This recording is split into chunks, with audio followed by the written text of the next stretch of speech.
Hello. How we doing? How we doing? Dun, dun. Dang it, I was watching a TikTok. My fault, my fault.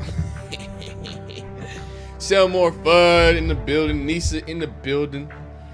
Isaiah Gardner says Andrew Avery is smart. The whole narrative about Watson starting is only to drive his stock up so they can get back to some sort of value from horrible contract. Hey, not too much now. You making too much sense.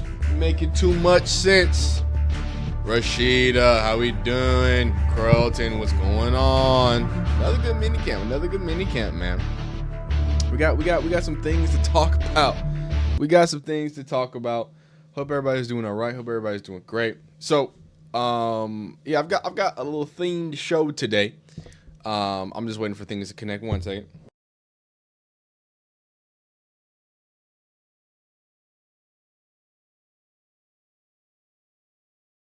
The theme of today's show, well, stream, it's not really a show, but stream is growth, right? So we do have some few things that we're going to get to, right? But we're going to start it off, obviously, talking about Shedeur'S growth through minicamp and OTAs. And that's going to be illustrated through three different things. Right now on your screen, you've got a poll. How we doing? You've got a poll that you can vote on, and the poll is associated with these three columns in my handy dandy note-taking book here. We got Shedeur'S in his growth through the GM and a little bit of the head coach's eyes. You've got Shedeur'S growth through his teammates' eyes, and then you got Shedeur'S growth through the eyes of the media. Right, so we've got to kind of decide, or not decide, but we're gonna go through all three of these, right, and we're gonna get a nice perspective on the different ways Shedeur'S has been able to grow. In this one, obviously, we're gonna watch, we're gonna get in the film room, we're gonna watch what we do. So right now, it's looking like AB is leading the charge right now. So I'm gonna have that primed up, talk to chat for a little bit, but we'll hear what Andrew Berry has to say.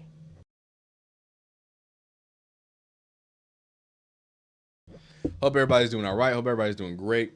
Phenomenal even. All right.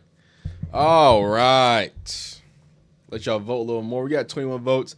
After 25 votes, 5 minutes, we'll stop it up. Anybody else got anything else to say? Good evening. What was that? Cheap Speed 69. My lovely lady was telling me, and I was like, man, she's always right about so many things. But she was like, that, like, the kids aren't going to think 69 is funny anymore, right? Like, our number was 69. 69. But now to them it's 6'7". Like, that's the thing. That's what a crazy world we live in. You know what I'm saying? What a crazy world. Don, hey, how you doing, Donna? How we doing? Now, hey, how we doing? Sharon Brantley, hey, this is a different day. By the way, I usually don't stream. Fedman wants to talk. You want to talk about Lima, man? Don't worry, we ain't gonna hear too much from Lima. We're gonna keep our Lima exposure to a minimum. Don't you worry. Don't you worry now. All right, it looks like growth with AB after 5 minutes. That's what we want to see. By the way, do I sound okay? I know I released a video today, and I had some audio issues. Just want to get this out of the way. Or do we sound good? Am I good? I know today isn't the normal day I stream. We had some birthday festivities. We had some technical problems. I've been dealing with some stuff. Nothing major. We just trying to get this, trying to get the train back on the tracks. So before we get started, how do I sound? This is for you, Sell More. Anything sound out of whack?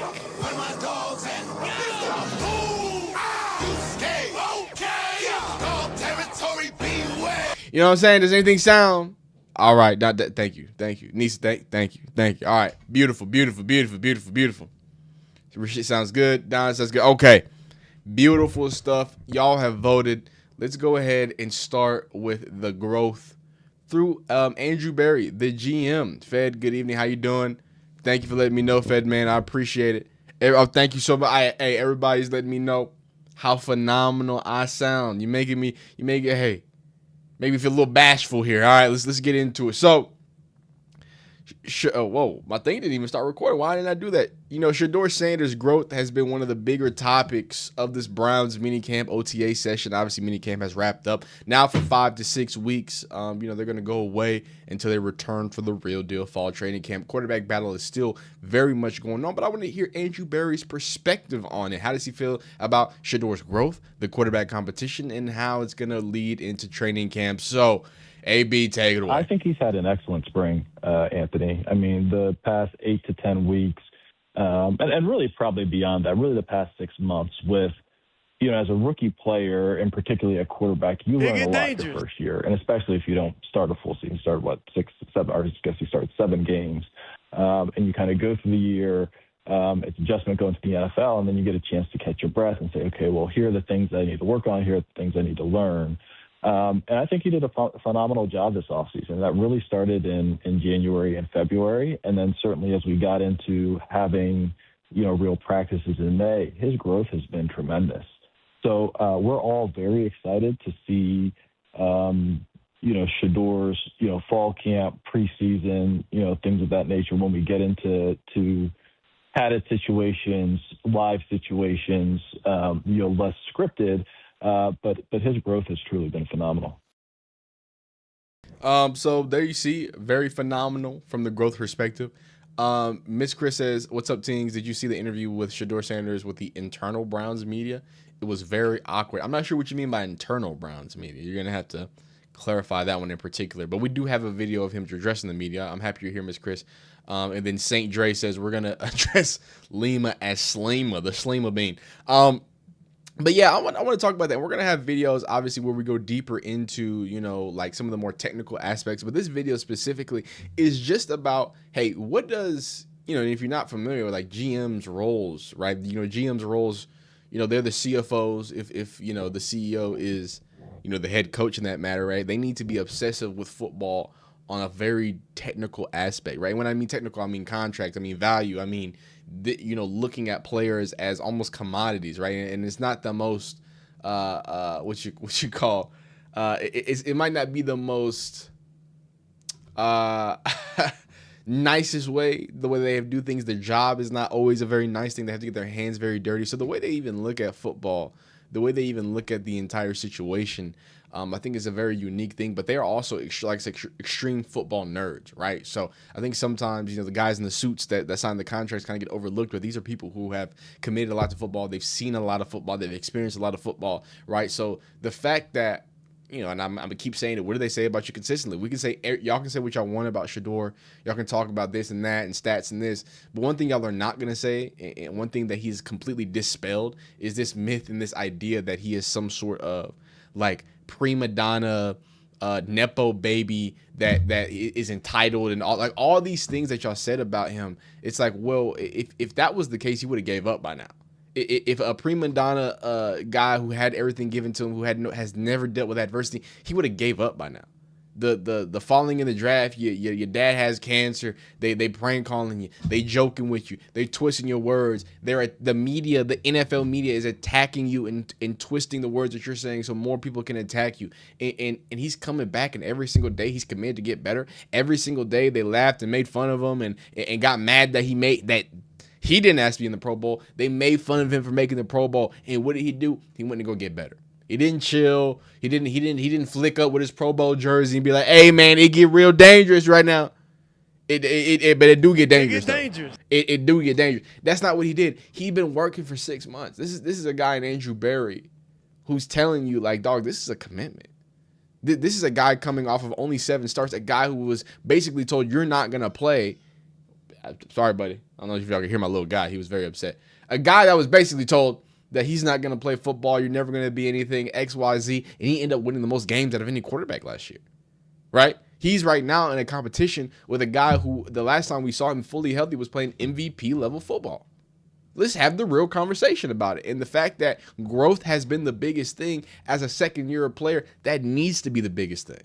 That needs to be what we're pointing at. And Shedeur consistently does that. But let's also hear about, again, more progress about Shedeur. This is on the Schrager Hour on ESPN. we're in a good spot. We're a young team, and that's certainly by design, and we'll certainly have our growing pains. But we are excited about this core and looking forward to seeing what they can do in the fall. It's been good competition this spring between Shedeur Sanders and Deshaun Watson. It's good to see Deshaun healthy, moving around, learning this new system. He's had a really strong spring. And Shedeur, he's made incredible strides over the last 8 weeks. Really, really pleased with his progress. He's naturally accurate as a quarterback. His command of the operation, control of the huddle, all of those things, you can tell that with a year under his belt, he's making big strides. So we are looking forward to seeing how the competition plays out throughout training camp and the preseason games. We're optimistic. We're cautiously optimistic on both players, and can't wait to see them in game settings. So first things first, that just confirms that, hey, the GM telling you this quarterback battle ain't gonna be over until preseason games are played. Like, let's just get that out the way. Let's all acknowledge that. And we're gonna hear a little bit from the head coach as well. We saw a bit of the clip, but this is just to kind of pull everything together. Before I go there, though, specifically on what he said, right? This specific things matter, right? NFL GM's not gonna come out and bash his player unless he's out of line or something like that. But that's why I like to read between the lines, right? That's why I like to see what's consistently being said, and obviously hardworking, but also the comment about the command in the huddle, right? These are the things that football nerds, in a positive way, that someone like Andrew Berry is gonna kind of take a liking to, right? Not just shut up. Damn, man. Sorry, it's my phone. I would never say that to my little buddy, by the way. Just so y'all know. I would never. He says that to me, and he can't even talk yet. It's my phone. I apologize. Like I was saying, the command in the huddle, right? That was something that was commented on a lot by one Mary Cabot, right? So if we're seeing that, it seems like Andrew Berry is directly responding to the idea that, hey, can Shedeur operate in the offense? Oh, well, we've seen great strides. Can he do pre-snap stuff? Oh, actually, that's where he's seen the most strides. So this is a guy in Andrew Berry who's seen the most, who's seen so many quarterbacks, so many talents, so many XYZs, and one of the biggest takeaways from Shedeur, right? It's not that, oh, he's a nice guy. Like that. I want y'all to know, like, if Andrew Berry was like, oh, Shedeur is just such a nice guy. Like, if all they said was he's just working hard, then it's a problem. But that's not what they're saying. They say he's working hard, and we can see the change. If they were just saying, oh, Shedeur'S accurate and he's working hard, that's not what they're saying. They're saying he's accurate, he's working hard, and we're seeing the fruits of the labor. We're seeing him turn a quarterback competition that I'm almost certain at this point, they're all saying it without saying it. Todd Monken, Andrew Berry, everybody thought, hey, Deshaun Watson, the quarterback. I thought so too. I was over here like, oh, I know, I see what the game they gonna play. And I told y'all from the beginning, if Shedeur wins, he's not just beating Deshaun Watson, because it doesn't matter if he's just better than Deshaun Watson. No, Shedeur he's got to beat Deshaun Watson. He's got to beat him in that $200x billion contract that he signed. The powers that be, right? It's not the plan that's in place, right? Shedeur's going to have to mess the plan up, and I think he's doing a good job at that. Listen to what the head coach had to say. Did a nice job today. He's been getting better and better with each practice day. And I thought Deshaun did some good things today. So I thought they both functioned at a high level. We had a couple pre-snap issues, but I thought they both functioned at a high level today. Both function at a high level, and again, we cannot discredit, and I will not discredit the fact that apparently Deshaun Watson's having him some good days as well, having some good times and being able to put together some things. So I'm not gonna just completely discredit that is going on as well. So I appreciate Andrew Berry. I appreciate Todd Monken. I appreciate the perspective that he has, and the fact that I think he's adding actual value when he comments on these players. Right? I don't think it's as simple as cookie cutter. Shedeur's good, Shedeur's nice. It's, hey, no, Shedeur is growing in substantial ways, in specific ways. I think it's a beautiful thing. Now, something I want to bring back up, because they don't like G. Bush, man. They don't like that he independent with Deion Sanders on, but we ain't going to rehash that. But what I will do is I love this comment, and I love the fact that people completely brushed over this comment. And they just didn't want to give it any light of day because they were so focused, the Browns media, on negativity. And remember, Deion Sanders, this is what he said.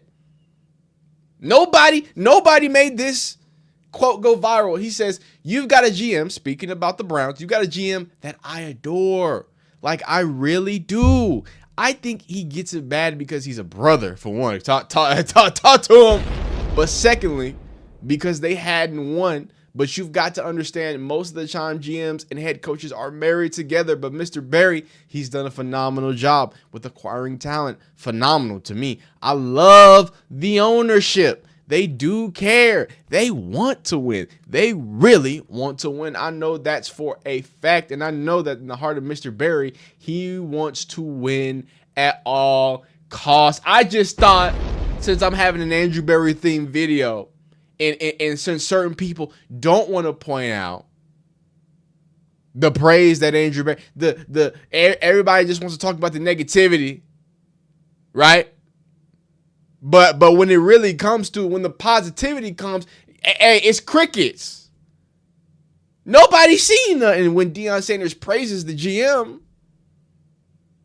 If he had a problem with anybody, it would be the GM, wouldn't it? But no, that's not who he has a problem with. So why don't we push that out there? I want to meet the head coach, and I like the GM, and all of a sudden it's a negative firestorm. But let's hear a little bit more about Andrew Berry speaking about some of the outside noise, some of the possibilities, and how this quarterback battle will shape up. Do you see a world where he is the Browns quarterback into the future, and are you open to giving him a contract extension? Yeah, I think everything's on the table. I think it would be silly to go into a season and say, hey, something absolutely can or cannot happen. And I think particularly at the quarterback position, right? Like we've seen it with guys, whether it's Sam Darnold or Daniel Jones or Geno Smith or, even Baker after he left us in Carolina. And so I think you have to be open-minded and flexible. But I wouldn't rule out anything. We're looking for guys who can perform and who can lead. Looking for guys who can perform and who can lead. That's not a bad perspective, not a bad thing to add and again, back on public discourse here. We have a really unique situation with Deshaun, just given everything we know about him and everything that he has worked through to try to get back on the field. And then the owner had the swing and the miss comments. Does that sometimes make it a little tougher on the coach or maybe you when an owner says something like that publicly? I imagine you're having those conversations behind the scenes as well. Lima Bean is not necessarily. Nasty, I mean, I think you deal with what you have. You deal with how players progress or don't progress. But honestly, the public discourse, doesn't really have a factor in terms of how we think about either putting together the team or Todd in terms of putting together the best lineup. That really doesn't play a factor into it. Hey, there you go. He's a man that does not care about the outside noise, apparently. And then finally, again, this is a lot of Deshaun. There's a lot of Deshaun questions. Finishing up about Deshaun Watson, the person, the freaky guy. I think there are two things. I think there are two questions I ask because we're all human, and I'd imagine everybody that's on this call and listening to this show, I'm sure everyone has made mistakes. I think I really asked two questions. I asked, number one, is this a bad person or did they make a bad decision? And then the second piece is okay, what are they doing after the fact, whether it's to correct the behavior? Is this a pattern of decision making? And if so, have they done something to stop the pattern, or is this an isolated incident? Clearly not an isolated incident for Deshaun, but I'm hoping that he grows past it. Like I said, I really hope that, for the sake of daughters and mothers everywhere, that freaky dude isn't doing freaky things anymore. And also for the sake of his own well-being, I hope that him and his relationship can, really continue, because I know he's married and he's got, a lovely lady and stuff like that. So, not only that, but the jokes, the stench on Deshaun Watson's name, for lack of a better term, I genuinely hope that he's able to move past that, especially as a Texans fan who, you know, that was my first glimpse of elite quarterback play from a rookie. Like that was an eye-opening experience for me. So, you know, I wish the best for him.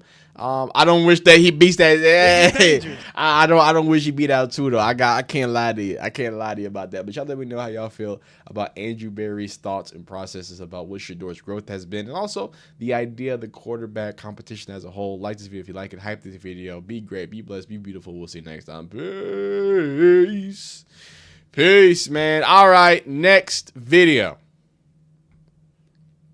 We're going to the next video. By the way, shout out. Is that I can't even read your full name. Is it not T? Is it not T? Hold up. Let me read the name, man. Oh, here we go. Nate Easley. Thank you for the $1.99. I appreciate that, man. Marco. Yeah, some good stuff, man. There's some real good stuff, man. Here we go. I want to talk about Shedeur'S Sanders and some teammates, man.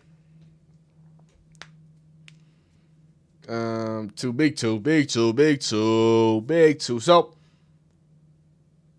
yeah, the media expects everything and nothing from them at the same time. It's a lot of craziness, man.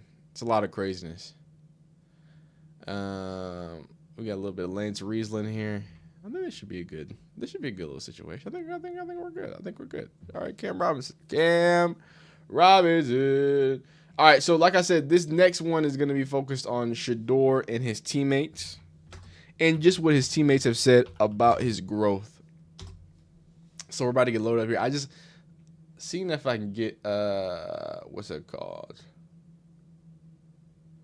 Seeing if I can get some Cam Robinson videos. I want to confirm.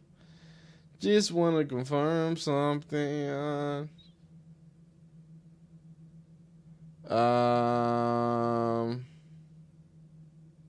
Cam Coleman. Why am I getting Cam Coleman videos, dog? I press Cam Robinson and I'm getting Cam Coleman videos. Like, what's happening, dog?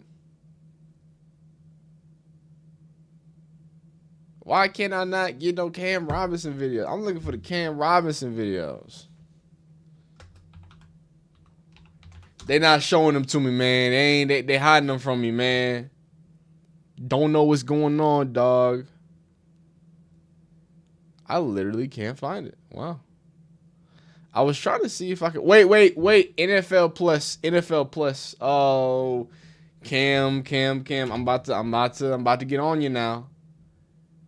I will get on you now. You know what? I'm gonna let him live. I'm just let him live his life. How about that? Let's be nice. Let him live his life. Let him live his life. All right.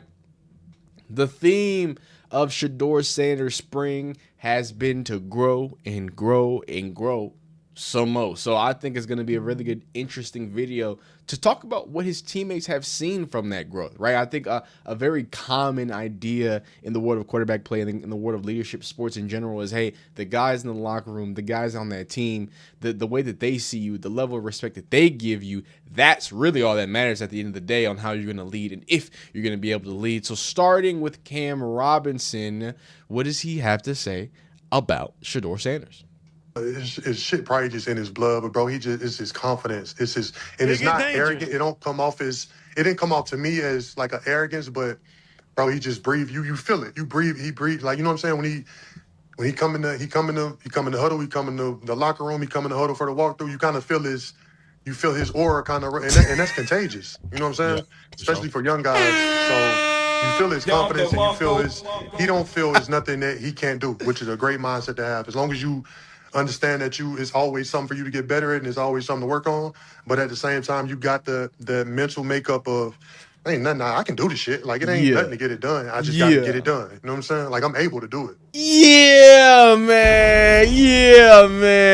And I need to add the Yo, man. And I know I'm laughing, but I'm laughing because Shedeur'S is so nice. He forces grown men to say aura.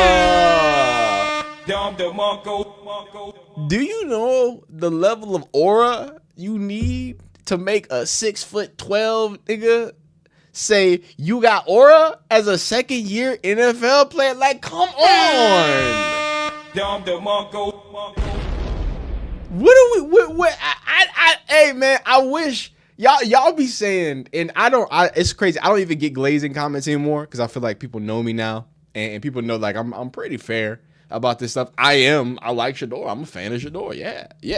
Hey, check I got the pappy on the shirt. When the Texans got that down, anyway, not the problem, not the point. But like when I be making these videos, I want y'all to know, like I don't make videos unless there's a source for me. Like I'm not just out here talking about Shedeur is so great. I love Shedeur every day. Like I wouldn't have a lot of videos. Like I gotta be honest with you. Y'all know Tings brings receipts. Tings don't just say stuff. Hey, today we're gonna talk about and by the way, I'm not going to anybody. I don't really know if anybody does this. No problem if it does.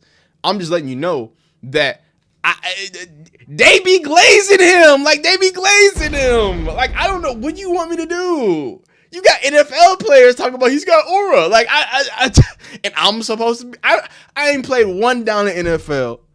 I am not 6'12", and he's saying that Shedeur got aura, not me. Y'all go talk to him about it. Y'all go. Hey, I dare you to look Cam Robinson in the face and say you're a glazer. Go ahead. You have fun with that, big dog.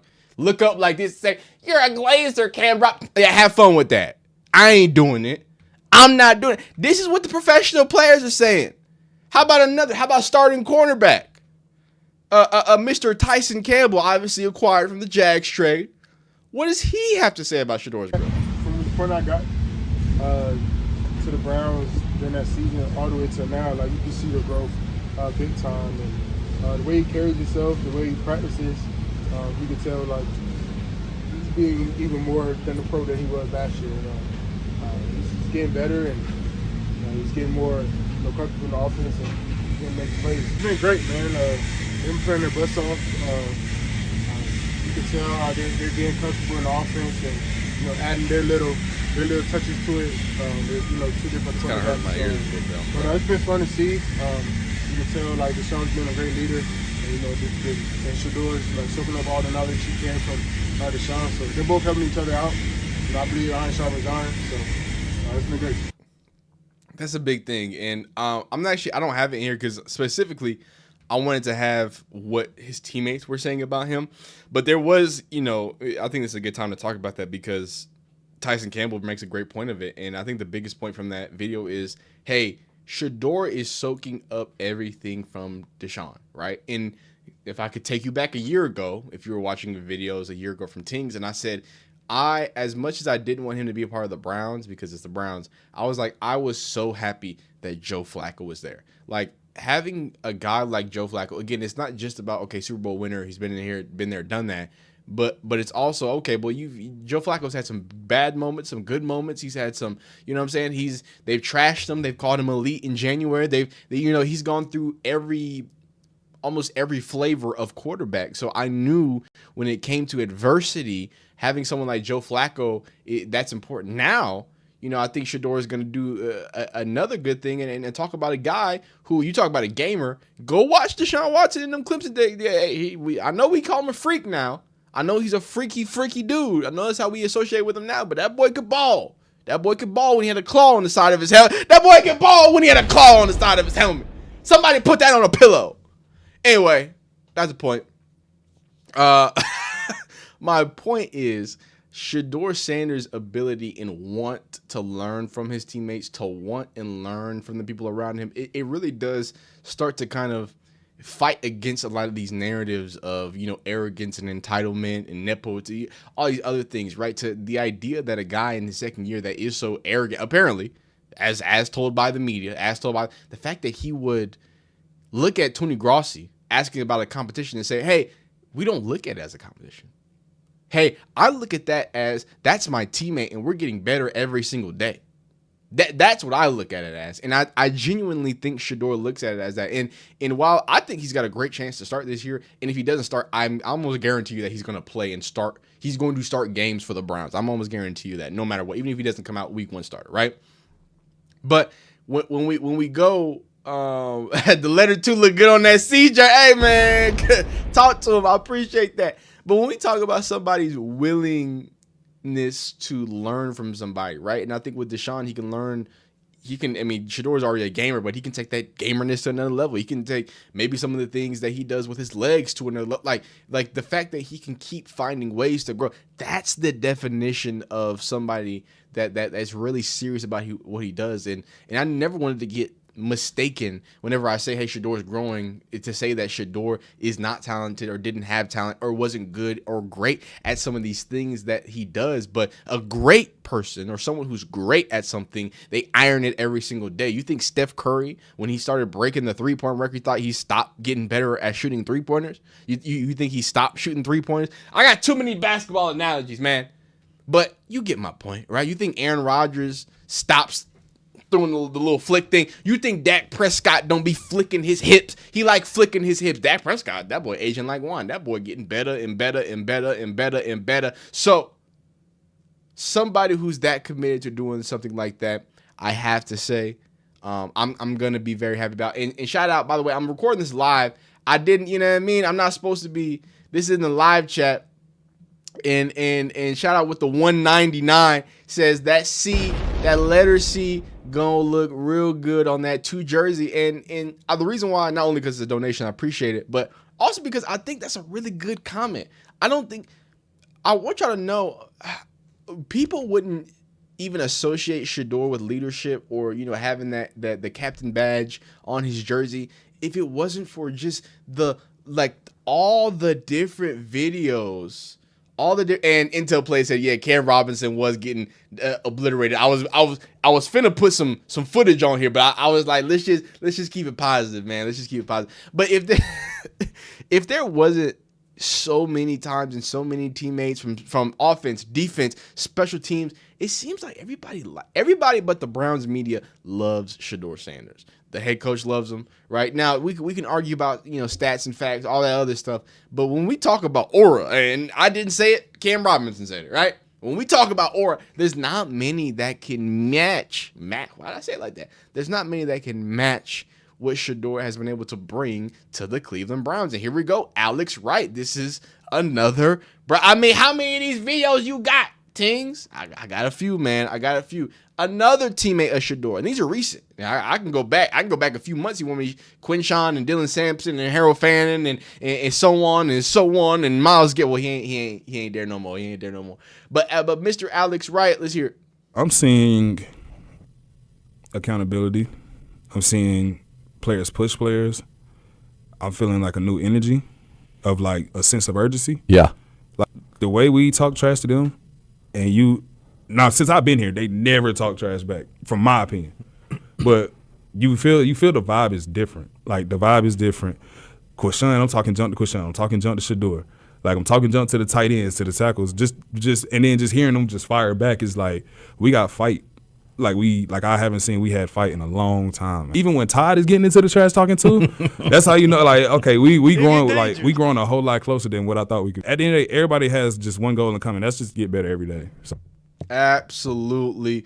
The vibe, the change, the shift in wind, man, it's been a consistent thing that has been said, and Alex Wright points that out. Now, I'm going to go a little deeper on another video about with the media and how, he's been growing, but I do want to go step by step and get to a little bit of football here. One of my favorite media members, Coach Riesland, does a good job at breaking down some of these things and showing you why what Shedeur'S doing is important for what he's doing. So this was that curl route to Denzel Boston. Really great job here, and I pointed out how great of a job it was for him to push the ball over a few of these defenders as well and get the timing in that zone. And as you see, he talks about his ability to be able to beat Carson, right, over Carson, have Carson in conflict, right, in a right level of depth. That's between 3 different defenders. That is a level of growth that you love to see. And by the way, you know what I'm saying, somebody else seen the growth, man. Somebody, I know it's not his teammate, but it's his teammate in life, man. Young girl.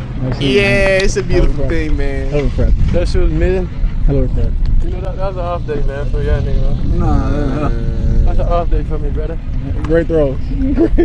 Great stuff going on. I'm saying that's an off day. Nah. Hey, bro. for real though, like, you and Dad gang, like, We'll do. if y'all ever come, bro, just sneak, bro. I don't want to know y'all here, gang. Because it just be like, too much pressure, man. That's slime time. That's slime time. It's dangerous. Sorry, that ain't got nothing to do with my video. I like to see when the brothers get back together, man. I like to see when the brothers get back together. But I also want to say, you know, actually, before we get into these are like the last two videos here. Speaking of teammates, this is the theme of this video is teammates. I want to revisit Shedeur'S Sanders speaking about going and supporting his teammates for Cleveland for Christ. Like, when you show that aspect of like, all right, this super serious and the cause what it's for, it's kind of like, I kind of have to show up, you know, just because like I believe in God, you know, and I believe that those men that put everything on was called to do that.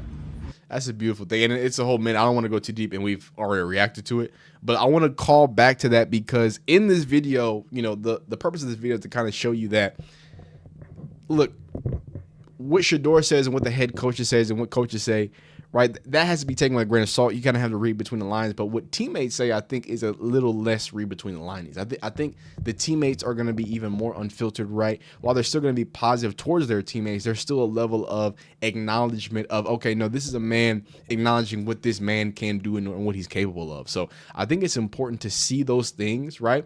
But also to show, and I made this point in the video where we react to this, and I was like, look, kids, if you young watching my videos, blah, blah, blah, this is the other half of being a good leader. The other half of being a good leader is not, all right, I'm a leader, y'all gonna do what I say, blah, blah. That's not what Shedeur'S is. And that's never been what he is. A leader leads when in his rah-rah when he needs to be, right? You gain aura, right, when you do the things at the right moment. So in that moment, hey, he's not coming out and claiming it. He's not coming out and Instagram picturing it. He came out and he supported. That's what he did. He said he sees that, hey, if I'm going to be a part of these guys, I see the respect that they give me. I would be damned if I didn't give them that same respect back. And that's something that Shedeur'S has always really been about, right? You know, him giving back to his NIL back from the Colorado days, all the community work he's done. Like, that's just a normal part of him. But those are the things that stands out when you talk about how do you get to that level. It's not just, okay, he's playing good football. It's not just he's out there and he's dancing and he's vibing. No. Because the media is going to want you to think that. The media wants you to think that people like Shedeur'S Sanders because he's cool, because he does celebrations. That's what they want you to think. And when in reality, there is a thoughtfulness. There is an attention to detail. There are leadership aspects there that go beyond just being a football player, that go to being a decent human. And it's a reason why these crazy leaked things that are said about him, I wasn't standing for him. If the comments about Shedeur'S were always based around football, he would not have the ravenous fans that he has right now. But because y'all continuously lie on his character, and he continues to pour back into the people that give him the opportunity, that share the faith with him, that share time with him, that share respect with him, you see him enriching himself with the people around him, his peers. And you see other people wanting more negativity from him. Hey, man, it gets real dangerous. It gets real dangerous. Be on the lookout for the next video. It's going to be more about the media and get into some real football stuff. But Shedeur'S continues to gain more and more respect, not just through growth, but what he does on and off the field. Like the video, hype the video if you enjoyed it. We'll see you next time. Peace. All right. This is the final piece to the puzzle. By the way, final piece to the puzzle. So we talked about this, we talked about that. What about the media, man? What about the media, man? What does the media have to say about old Shedeur'S Sanders and his growth? This will be the last Shedeur'S specific video. Then we're going to go to Denzel Boston video because that boy been head tapping everybody. That boy been going crazy, boy. That boy been going stupid, boy. That boy right there, man, oh man. Green eggs and ham. Sam, I am. All right. All right. Read some comments before we get into it. Miles the Ops. The Todd father changing the culture along with the young players. Beautiful thing. Looney Tunes bananas is crazy. Monken will give his players an offer they can't refuse. Ian Coleman says Shedeur is the Jalen Brunson of Cleveland. Come on, man. They doubted him. They said he could never. They said he can't win. He can't be great. He too small. He ain't fast enough. He ain't fresh enough. Man, watch him. As a Cleveland sports fan, I'm excited. I'm ready for 2 to change the franchise. It get dangerous. It does get dangerous. So, Shedeur'S Sanders has been on an absolute pathway of destruction for positivity because he's been doing a lot of growing, right? He's been doing a lot of growing. That's the point. Bad analogy. But what it is going on is that Shedeur is even impressing the hard-to-impress Browns media. So today we're going to watch his 3rd day because we haven't watched it yet. This is day 3 of minicamp, the final day of minicamp before he takes a month break and they come back for training camp. So we're going to watch a few of these clips, talk to a few things, and then we've got obviously some media members speaking about how, to be honest with you, impressed they have been with Shedeur'S Sanders through the growth in minicamp, through the growth in OTAs. We're going to let this play a few times, see some things we like, what we don't like, then go from there. There's a quick little handoff there to Quinshon, man. Quinshon's looking good, man. Quinshon looking real nice, man. He looking good, man. Shedeur moving in the pocket. Ooh, finding Casey. Some of these balls are, these are tight. These are tight here. All right, here we go. Boom. Oh, that's another handoff. But Dylan Sampson. Like to see Dylan Sampson. He rocking a visor? A dark visor? Okay. Dylan Sampson out in the flat. Good stuff. All right, now we can start slowing some things down here. I love about it. And yes, I saw the viral video of Shedeur getting his pass batted because Mike Hall had his hand up. They gonna show you this video though? They gonna show you the video of him throwing over Jared Verse with his hands? They just show both. I'm just saying, just show both videos, man. Just show both videos. But what I love about this is not only does he throw over the defense, again, intermediate part of the defense here, you know, he's able to put this thing with a lot of velocity and a lot of speed, 1, 2, 3, and gets the ball out at a pretty decent time as well. Finds his tight end. Again, the nature of what Shedeur has been doing a really good job of is that stuff underneath, right? Getting to Tevin Coleman here on this. I think this is a drag. I think this is actually to Denzel Boston too, if I'm not mistaken. Oh no, it's Tylan Wallace on this opposite side there. So love to see that. Love to see his eyes and the way that he's working back. Boom. Little, you know what I'm saying? He put a little sauce on it. He did his thing. He gonna just hand it off to Quinshon on this one. Boom. So again, he didn't get a lot of crazy reps this particular game, but this particular day. But you still got to see some positivity. And then this pass right here. I mean, my goodness, look at the windows he's throwing in. Right. This I feel like is Shedeur challenging himself. Watch him move the pocket. Use his feet. Move the pocket. Now he's got to deal with Jared Verse because this guy decided not to block Jared Verse anymore. I don't know why he decided not to do that. But regardless, I would hope in a real game he would block Jared Verse. But not the point. He decides not to block Jared Verse. And he puts this thing through around Jared Verse, around the defender too. There's a defender on Casey Conception's back, and he's able to complete that ball. Good football. Now, first things first, these are just random people. Like, these are Browns people, these are other people, and this is what they are pointing out, right? This is Anthony Moglin. I don't know how to say his last name, but clearly you can see he's on the Fox, I think. So I think he's a Fox guy. So these are big-time media members. What does he have to say? The footwork is markedly improved.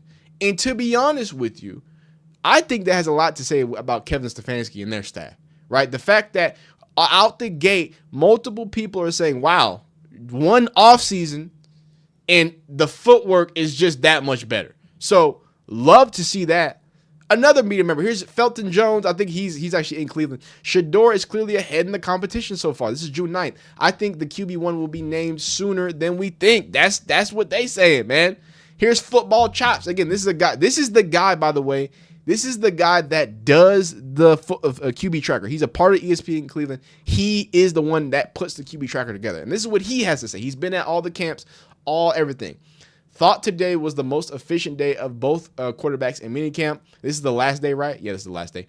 Browns practiced a ton of zone read quarterback runs today. Watson went first ones, and him and Shedeur rotated after that. Watson ended up with more ones reps based on practice script. Gabriel had a great touchdown pass today. Shout out DG, man. Give DG his props. But again, another efficient day. Like when the media is saying this many positive stuff, I think it's really surprising. So let's hear one of my favorite media members, Coach Riesland, Lance Riesland. He does a great job. He breaks it down. He actually explains why he has the takes that he has. These are two good videos of him explaining what he's seen from Shedeur and what he's seen from the quarterbacks in general, right? The thing that's interesting is at this time of year, for how Monken's running this, it is kind of like we're going to get ready for the joint practices. We're going to get ready for the preseason games. Obviously, he's thinking more, and that's kind of a young guy's way to think, right? I'm going to improve myself, where Watson's like, I'm a veteran, I'm going to win this job. I thought, it switched from yesterday to today.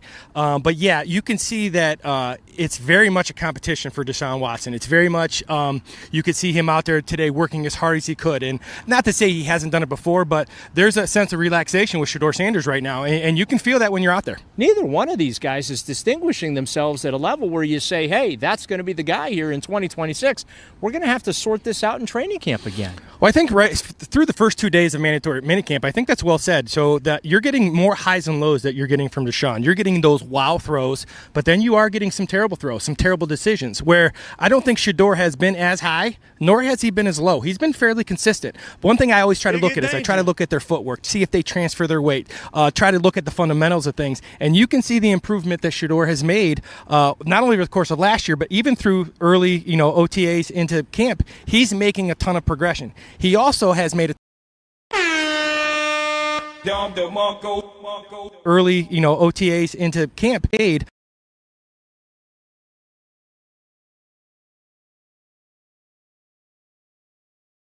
Not only over the course of last year, but even through early, OTAs into camp, he's making a ton of progression. He also has made a ton of impact. So even though neither have played great or terribly, he had more impact yesterday than Deshaun had today.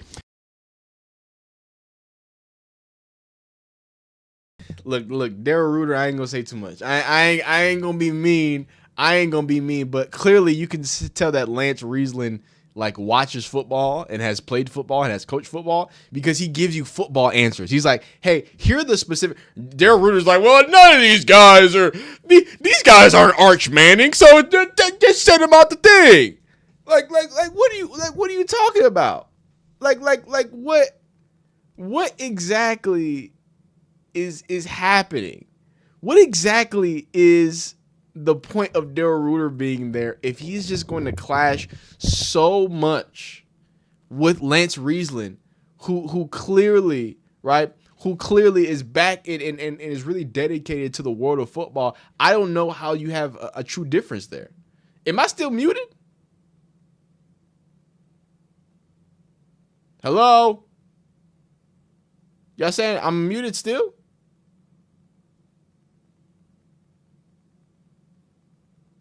Am I muted? And we're waiting. Why is my chat delayed?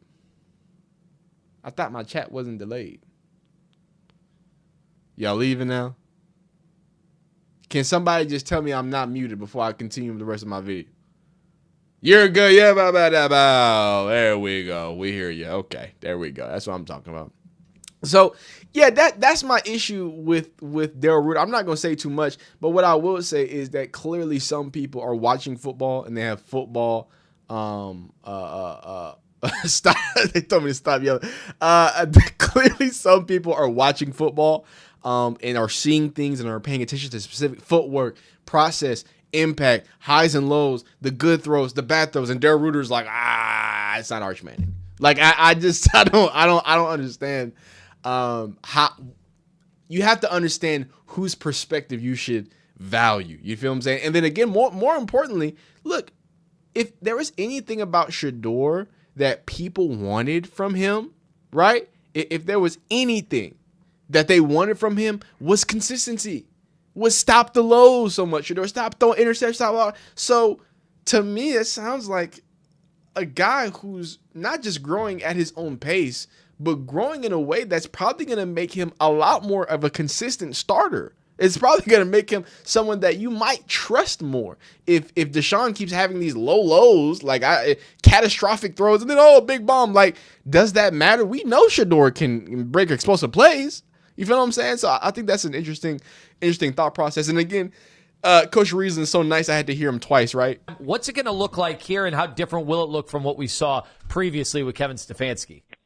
Oh, it's going to be a lot different. So the idea of, I always like to talk about players over plays and a system-based offense that Kevin ran. And I don't think it's wrong, and I said that to everybody. I don't think Kevin's a bad coach. He's a system-based coach. And when you're a system-based coach, all your pieces have to be really, really good. You have to be really good up front. You have to have a great run game, that wide zone, et cetera, et cetera. That's a system-based. So you have to fit into Kevin's, a system-based coach's offense. Not with Todd Monken. So you just said it right, Anthony. When you get all these different things from Stetson Bennett at Georgia to, Lamar Jackson, he's going to take what you do best and fit it into what he does. And it's not the opposite way, right? So he's going to make sure he maximizes your skill set. He's going to make sure he's a touch guy. So it's not about running particular routes. It's how do I get this guy open? How do I get this guy touches? How do I maximize Casey Concepcion, what he does best? Everybody talks about him catching the ball. He's had a great 3 weeks, in my opinion, catching the ball. But Casey Concepcion is here to run after the catch. So how do I maximize that? Denzel Boston is here to possibly be a number one. How do I maximize that? Use his length. Denzel Boston is so you're going to see guys get touches in space where they can be successful. He's going to find matchups. So if you go back to what the defense has been over the last couple of years, where they're trying to find matchups for, defensive ends and linebackers, you're going to get the same thing with this offense. How do I maximize what my guys do best? Not really a scheme. That's what you get when you're old, right? Like us, right? You get the idea of you've run a million different things. You know how to run these things. But how do they make your offense and how do they make your players maximize their skill set? And that's what you get in a player's offense. That's interesting. Interesting perspective from Coach Lance Riesling. Again, the ability to allow the players to fully grow here is a good thing. Now, what I want to do is, again, I want to kind of demonstrate the fact that, Coach Riesling isn't just a guy that, just yapping about stuff or just saying things or whatever. He's someone that's going to give you very pointed and poignant, specific things, right? So here it is. We're going to first, let's watch the play, right, and see what you have here, right? A lot of people were saying that this play went on too long or this whatever. This is a scramble drill. By the way, and that was a dot. This is a specific drill. Again, because some people, watch, some people don't, where he's supposed to scramble this way and then go ahead and throw the ball. So what Coach has is this is a really nice job by Shedeur and Denzel Boston in the scramble drill. Sanders does a great job keeping the ball alive with purpose and understanding where his routes are going to uncover. Boston consistently makes himself available and shows off that tremendous catch radio, right? So this or catch radius, I should say. So I love the fact that Coach Riesling just gives you specific things. He doesn't just yap about stuff. He doesn't just say stuff. No, there are specific, hey, this is what they're doing. And I even like the fact that he goes to bat about people saying how bad, because Darrell Reuter, let's talk about it. Darrell Reuter keeps saying that both of these quarterbacks are so terrible, and I don't think Lance Riesling believes that. It was the coach himself who had told us he was hoping to have the quarterback stuff ironed out by now, and clearly that isn't happening. What do you think that means? Well, I actually think it's a good thing. And, the narrative that they've played great or the narrative that they've played terrible, I just don't agree with. I think there's been some real improvement with things that are kind of not what you see on, even the clips I send out with footwork and processing and getting to the second, third progressions and getting the poise and calling these plays. And you can see they have a lot of there's a lot on their plate with changing protections and getting into good plays. And that's kind of the idea of not being in a system offense. So for me, I like it. And as I said yesterday with Darrell, I don't think it's a matter of these guys, a lot of times when you play a quarterback, when people say you have two, you have none, I don't really believe. Yes, I read the chat, man. I got you. Chiefs. I'm gonna put it in. I'll put the Chiefs content in the what's it called? In the mini cap dog, okay? Oh, by the way, the chunky, well, I can't I'm gonna call you the chunky. That's what I'm gonna say. That's what I'm gonna do. I'm finishing up this video. Then I got Denzel Boston. Then we're gonna go to OTA. I'm sorry. He was saying I don't read the chat. I'll read the chat, big dog. Don't worry. I got you. Even that, unless those two are really playing poorly. And I don't think these two are. I think there's been some inaccuracy, what everybody sees, but what they've done at a high level, and I truly believe that. We got a guy coming off multiple injuries, and you got a guy coming off 7 starts who was a 5th-round pick. I think they've done an excellent job. And obviously there's been some accuracy issues. And that comes down to reps, right? If you run a curl, Boston's going to run it different than Casey Concepcion. And you would hope that gets ironed out with more reps. Obviously, none of it means anything until you get the pads on.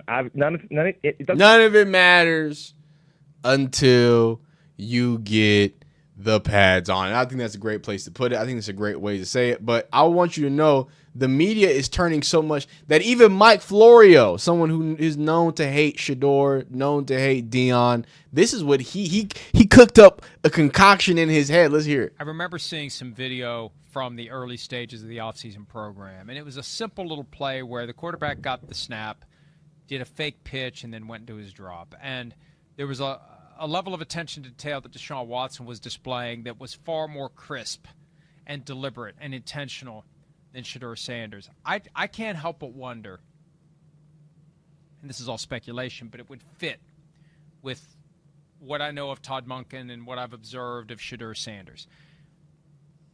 I wouldn't be surprised if Shedeur'S Sanders was falling behind Deshaun Watson, and at some point there was a conversation, a very candid, frank conversation between Todd Monken and Shedeur'S Sanders about what he needs to do to take that job, and you have it in you. But you can't. It's not about just showing up on game day. You have to put in all the work. You have to do everything, and it's going to make you even better on game day. You think you're good now on game day when you're lackadaisical about your prep. Lackadaisical prep, and you're going to about his prep. You see how even when they have to praise Shedeur and they have to be like, oh well, because everybody knows Tom Monken don't lie. So they have to reason with themselves, well, why is Shedeur playing like a good quarterback? I know what it was. Todd Monken gave him a kumbaya session, and Shedeur's so stupid and lazy, right, that he needed a pep talk from someone. That's the only way. But no, Mike Florio, this is a guy who covers football. And no, I don't care that he was wanting to praise Shedeur. He's acknowledging that Shedeur is, in fact, starting to gain a lead on Deshaun Watson. This is the insidiousness of the way the media does things. They will throw out the 6 months of Shedeur staying in Cleveland, Ohio. This nigga's a millionaire. And he stayed in Cleveland, Ohio. He could have gone to Colorado, Texas. He could have gone to Paris. He did go to Paris for a little bit. I mean, I don't blame him. He stayed in Cleveland, Ohio to train. And I got the naked mole rat, Mike Florio, telling me, oh, well, you're too lactic. Eat my left. You know what? Not too much. Let's keep it PG, man. Let's keep it PG. All I can say is wrists up, tools up. It get dangerous. Like the video if you like it. Dislike it if you don't. Subscribe if you like football content. Be great. Be beautiful. Be blessed. Ugh. See you next time. Peace. Yeah, man. I don't know about that one. I just don't know why it has to. It always got to be like some. I see in my crystal ball. Like, nah. How about he just? It was a new offense and you figuring out. Like, why? It's got to be like some sort of deep state control shit. Like, nah, man, he's just playing football. He's just getting better at football. That's it. It's as simple as that. But Denzel Boston, we're just gonna watch Denzel Boston clips. This is that's it. This is the entire video. This next video, we are just going to glaze Denzel Boston for the entire time. Is that a problem? Y'all got an issue with that? That's not a problem, right? All right, that's what I thought. Now let me read the chat because apparently I don't read the chat. Big Trizzy in the house. Big Triz. What's good, things? And everyone in the chat, sorry I pulled up late. What have I missed? Nothing much. You missed I did a little themed section where I talked about the 3 phases of Shedeur Sanders' growth through the OTAs. Now I'm going to talk about Denzel Boston. After Denzel Boston, we're going to check in on Travis Hunter and the Jags. And then after that, we're going to do some general OTA. So if there is a team that you want me to watch OTA clips, minicamp clips, comment it down right now. Like right now. And when we get to the end of the stream, we're going to check in. I already got the Jags together. I think I got the Saints together. I think I have some Raiders clips too. So I got a few things here and there. So if there's a specific team you want me to see, Trizzy, we did talk about your Panthers last time, but if you want me to talk about your Panthers again, I like talking about your Panthers. I think the Panthers are gonna be a fun team. But this is just hey, Denzel Boston's really good at football. This is all this is. This is all this is, man. Harold Fannin Jr., Quinshon Judkins, Dylan Sampson. I looked into this camera. It might have been a different camera. I don't know how long ago it was. It was a year ago. And I told you Harold Fannin was going to be the truth. I said Dylan Sampson and Quinshon Judkins is going to be a scary running back duo. And I'm here now. The man that has been telling you Denzel Boston was going to be a problem for the Browns. I've been saying that since January of this year, so I'm planting my flag. Denzel Boston is Offensive Rookie of the Year. Stamp it. Look at that. First off, ball placement too. They don't do it like that. They can't do it like this. You see, come on, man. Outstretched hands on the sideline. That boy, and then Denzel Boston is faster than everybody. He's 6'9", and he running through everybody. The last wide receiver to wear 12 and dominate was one named Josh Gordon, and he's looking like him. Oh my goodness. He's been doing this ever since he got to Berea. He's a bad man. He's a bad dog. But they told me, they said, Tings, he can't separate, Tings. They said he can't run routes, Tings. He's a 2nd round pick, Tings. Yeah, y'all messed up, by the way. I don't know how y'all allowed him to go in the 2nd round. KC Conception, I get it. 1st round, wide receiver 1 is Denzel Boston. I ain't seen Jerry Jeudy do this in years, man. I ain't never seen it.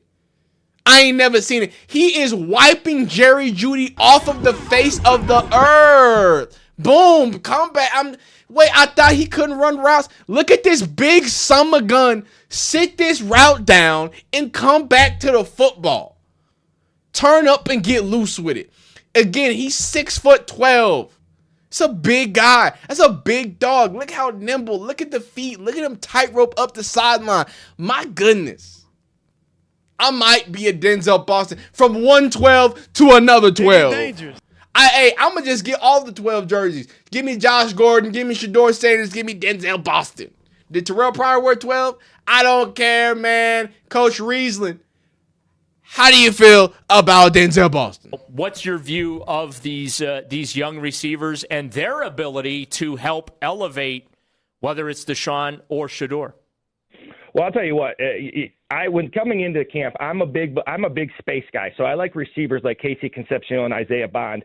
Those guys who can generate offense when not everybody else does it right. Because when you throw vertically to a Boston, you got to have good pass protection. You got to have a great throw. Those speed guys, those pace guys, those in space pace guys, they don't need a lot else to make plays for you. But I have been incredibly impressed with Denzel Boston.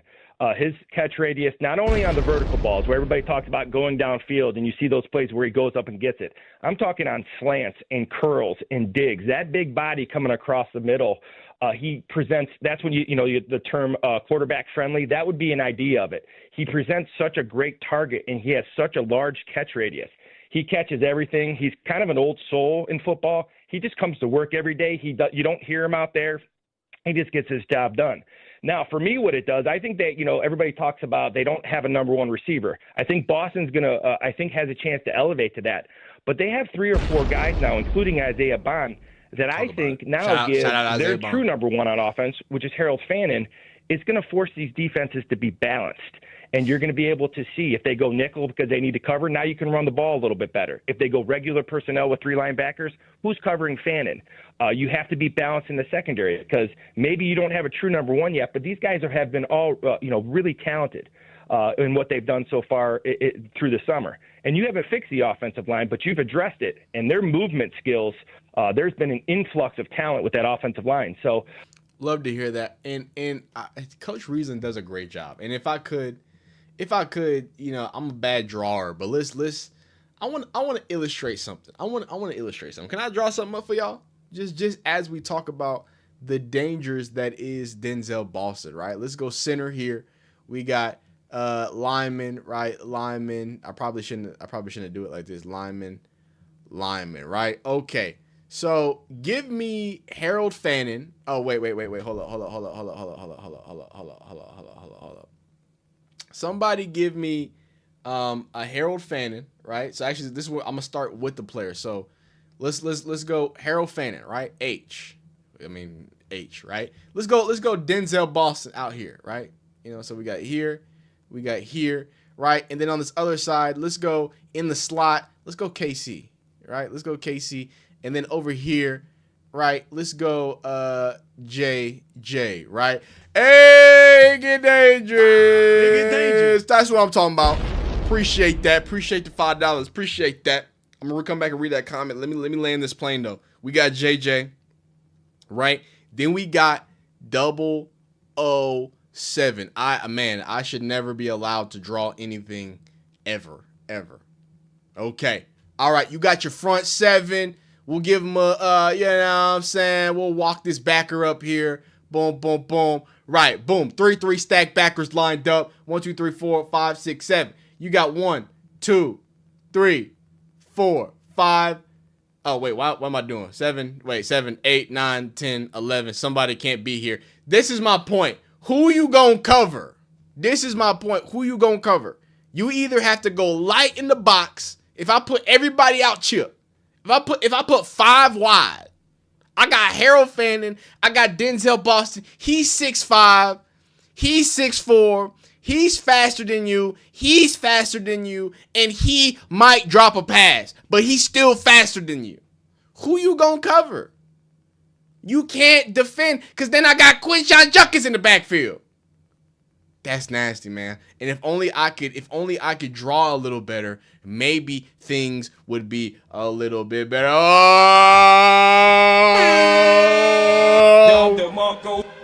Here we go. First off, shout out to Ahayron R2P. I appreciate for the $5. It does get dangerous. Let me hit you one more time. It get dangerous. Now, Sweetie, who always donates. By the way, if you donate, you're donating to the diaper fund for little teens. I really do appreciate that.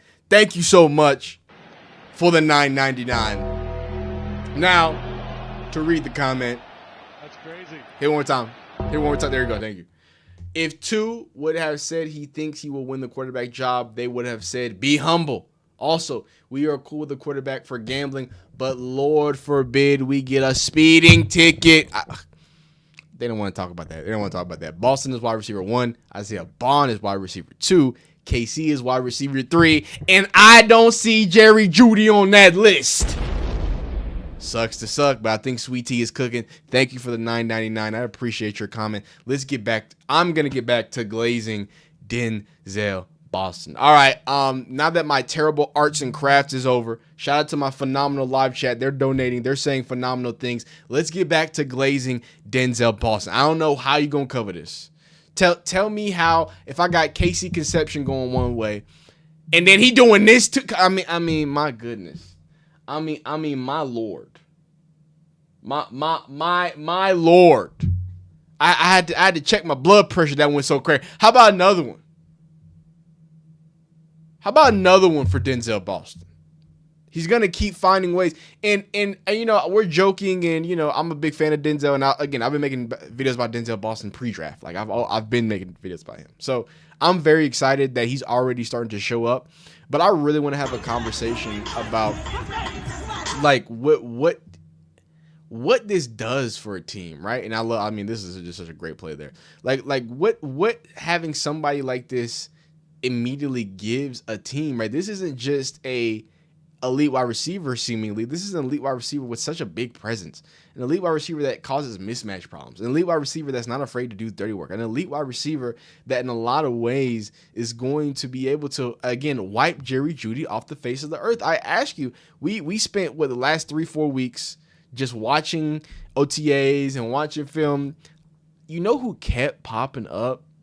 Like, the reason why I'm making this video, if Casey Conception was the one that popped up, right now you'd be watching the Casey Conception video. That's what would be going on. But from the media, from the videos, from everybody is like, holy Christ, that big giraffe. I think things trend upward, and I think it gives these quarterbacks a chance to be successful, and it gives Jerry Jeudy a chance to be successful, and it gives these guys who have, they haven't had much on offense. There is an influx. Now, it doesn't mean you're going to win. It doesn't mean they're going to be successful right away. Sorry. I don't know what's going on. You can see the influx of talent, and I think it gives these quarterbacks an opportunity to make plays, and then you'll see who the best guy is, and I think that's important because winning still. Oh, okay. I'm sorry. That was confusing. That was confusing. I was a little confused there. Sorry. Had a little bit of a technical difficulty there, but like I was saying, right? If we're gonna be honest, right, through all these videos, through all these things, the consistent thing that keeps popping up is Denzel Boston. He just shows up out of nowhere. He just keeps finding ways to be great. He keeps finding ways to pop up off the screen. And the question really does ask, where does Jerry Jeudy fit in this? Like, I know we make jokes about it. I know we talk about how he drops the ball and all this other stuff. But in all seriousness, in where will somebody like Jerry Jeudy fit? And matter of fact, I'm gonna go get some. Let's go get some more. You know what I'm saying? Let's get some more Denzel Boston.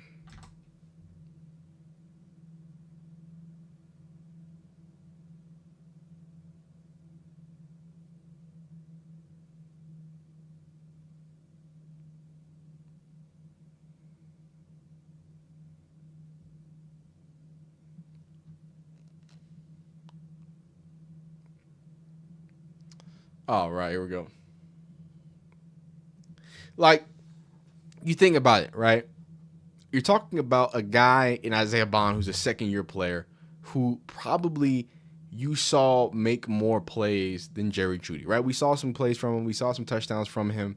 But Isaiah Bond was making more plays, right? I mean, it seemed like Gage was making more plays. It seemed like when all the days that we sat here and we rewatched film and we looked through the different stuff, right, you would assume that at some point, and shout out to the 499 Sweet Tea, and I'm gonna go crazy. I'm gonna give you a celebration, but just to add to this video, because she makes a great point in the same breath that we're talking about, right? She says, or I'm assuming it's she with the Sweet Tea 30 says trade Jeudy ? They can blame quarterback play last year and maybe get a 3rd round pick, but if they wait to trade him, Boston or Bond outplay him. Is he tradable? So that's the question. That's the real question to be asked right now. Denzel Boston might create a problem for the Browns where, look, they're not going to get rid of KC. That's your 1st round player. Denzel Boston, he doesn't just have the stature of a wide receiver 1 at 6'4", but the plays he's making, guys, this is against the starting cornerback. Not the cornerback opposite Denzel Ward. Obviously, this isn't Denzel Ward, but Tyson Campbell played some really good football last year. Like, if you were there watching, if you were watching the football, Browns media doesn't watch football, but if for the people in my audience, I know y'all were there watching. Tyson Campbell plays really good football, and he got torched. He got torched by the rookie. He's showing up and making plays. KC's making plays. Aaron Anderson, the undrafted free agent, is seemingly making plays. I'm all these wide receivers that in my head I can pull out 1 to 2 plays, and even undrafted free agents where I can pull out a play. And with Jerry Jeudy, I'm thinking about a touchdown, and then I'm thinking about a few more comebacks, maybe some stuff in this. It doesn't even look like he's being asked to run the big boy routes. And I think that's where the most revealing thing is if he doesn't get traded, what's going to happen is I don't think Monken is going to want to scheme him. I don't think he becomes a good part. Why would I want Jerry Jeudy getting touches when Denzel Boston can get touches? I would rather gamble with KC dropping the ball because something amazing is going to happen, right? Isaiah Bond, don't drop the ball. Harold Fannin is a wide receiver. If I could throw you're telling me, and this is a genuine question. I'm talking about give me prime Jerry Jeudy that went for 1,200 yards. If you could throw to that Jerry Jeudy or Harold Fannin or Denzel Boston, you can only throw 3. Or Harold Fannin, Denzel Boston, Casey Conception, Aaron Anderson, Gage LeVarden, right? Did I already say KC? I already said Isaiah Bond. In what world would you even want Jerry Jeudy to be a part of that roster? At that point, I feel like Jerry Jeudy creates more problems, whether it's with the drops or maybe the effort problems or just not being committed. You got a guy at 6'4" who's out the box, ready to go, man. Ready to be the real deal wide receiver one. You got KC who's definitely here to ready to rock and roll. Jerry Jeudy needs to be gone. Or if not, Denzel Boston's going to force his ass to stay on the sideline. It's going to happen. It's going to look real nasty. As much as I love Denzel Boston, it creates a problem for the Browns. I think a good problem, though. Y'all let me know how y'all feel. Denzel Boston is the absolute truth. Like this video if you like it. Hype the video if you like it. Subscribe, do all that fun stuff. We'll see you next time. Peace. Some good stuff, man. Shout out Denzel Boston. He's the best in the busyness, man. All right. Now let's get to...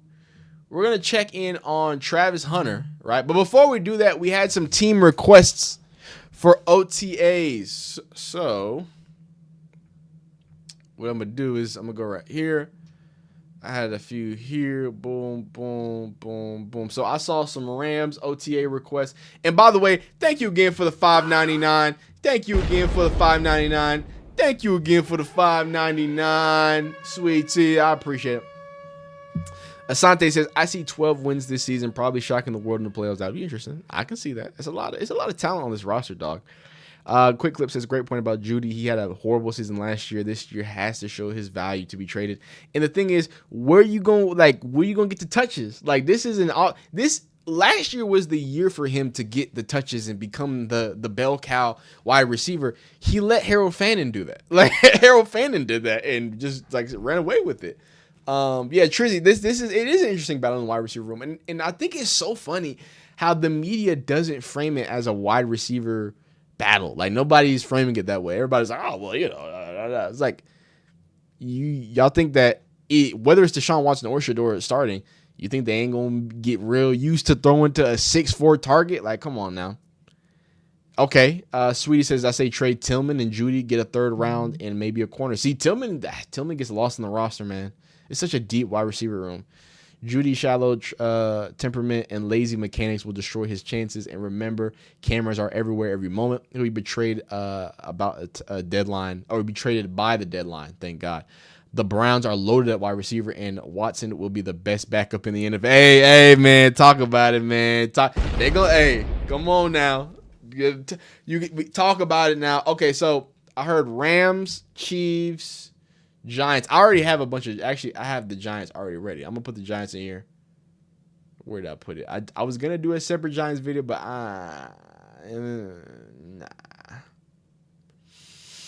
nah, man, I ain't doing all that. But we'll wrap it up. We'll do Travis Hunter, and then we'll do general OTA, and then we'll send her home. I might do a second channel video if I have enough gas in the tank. We'll see. But first things first. Wait a minute. Where my thing at? We'll close at. Where's it at? Wait, what the heck is that? I put it here because I thought I was done. All right, boom. By the way, shout out to anybody who watched my Cam Ward video, the first version, before I had to re-upload it. I had some technical difficulties, man. I had like a whole mic issue. So I got some Giant stuff here. Got some Giant stuff already ready. I need to get some Rams stuff because somebody said they wanted to see some Rams. Rams and Chiefs. Am I missing anything else? Rams, Chiefs, Jaguars. Obviously the Rams, you got Myles Garrett running around. Oh, they got his first week in LA too. Okay. Aish. See if they got any OTAs or anything. See what they got. Oh, Rams. Oh, yeah. They canceled. Yeah, dog. They canceled their mandatory minicamp, by the way, because of how well they did in their training camp. So there's not actually a lot of clips from what's it called? There's not a lot of clips from the Rams because they canceled their minicamp. I forgot about that. That's got to be nice, man.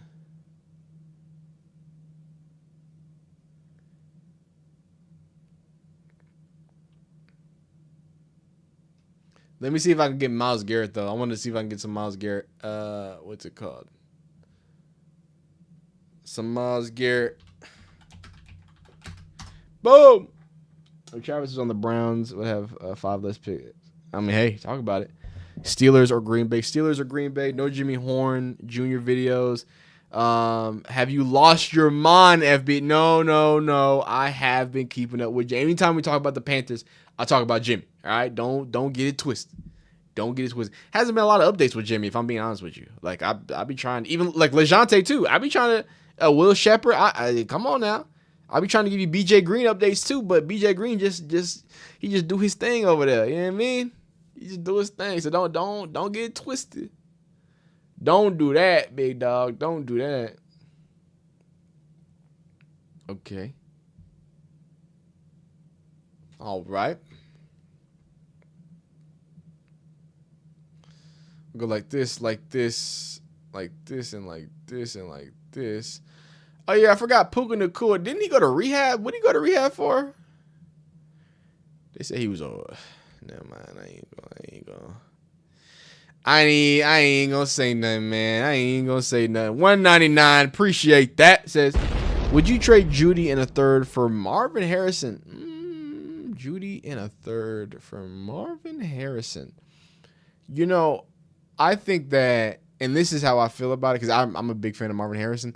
I think that getting another young wide receiver doesn't do what you need it to do, right? I almost feel like you should get another defensive player, get another offense. Like, you need to trade with someone who's wide receiver needy and might have some surplus at another, position that the Browns can get. I feel like trading away Judy and then still making the wide receiver room crowded, I don't think is a good way to do it, right? Even if you get rid of Jerry Judy, that wide receiver room is still pretty crowded. You feel what I'm saying? And that's not counting the tight ends that Harold Fannin is going to be a big part of the what's it called, receiving game regardless, right? And you might see a world where there's 2 tight ends where Harold Fannin is the tight end that catches, which is basically another one less wide receiver on the field, and then there's another blocking tight end. So I don't even think there's enough space for Marvin Harrison. Like, where would Marvin Harrison fit in? I feel like he would be in the same role of Jerry Jeudy, right? He would be a very talented, very capable player that might not just get the touches that he needs, really. So we said Rams, we said Chiefs.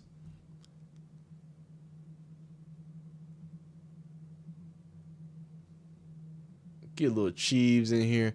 I haven't checked on the Chiefs in a second. I haven't checked on the Chiefs, man. Xavier Worthy. Some good stuff there. And then got some Patrick Mahomes glaze. Why not? Oh, Garrett Nussmeier's on the Chiefs? Oh, my God. They're going to make him a superhuman. Shout out Garrett Nussmeier for going to a really good... That's a great place to go as a quarterback, man. Shout out Garrett Nussmeier. That's a beautiful thing, man. I like that. I like that. Rocking the 14 Garrett Nussmeier. Man, that just makes you smile. What's his name? Brian Kelly? Yeah, he needs to be thrown off a bridge. Sorry about it. I just like the Rams. They canceled last day of minicamp. Wait. The what's it called? The Panthers canceled?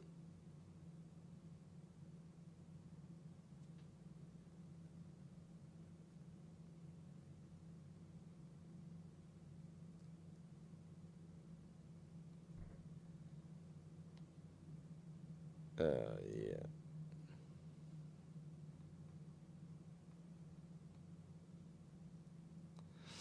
Sorry. We had a little situation. The 49ers clips. I haven't seen any 49ers clips either. I think some teams are weird with their media. Like I don't think some teams allow all of their media to be thrown out. Okay, we got a few. What's it called?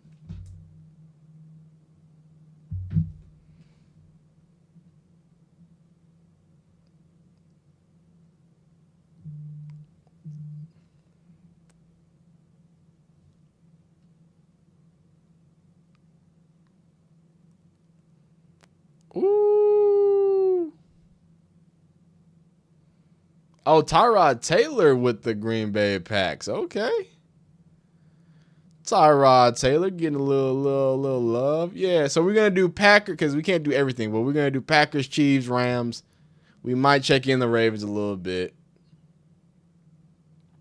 See what's going on. Oh, you got Brendan Rice. Okay, son of Jerry Rice too. Nice.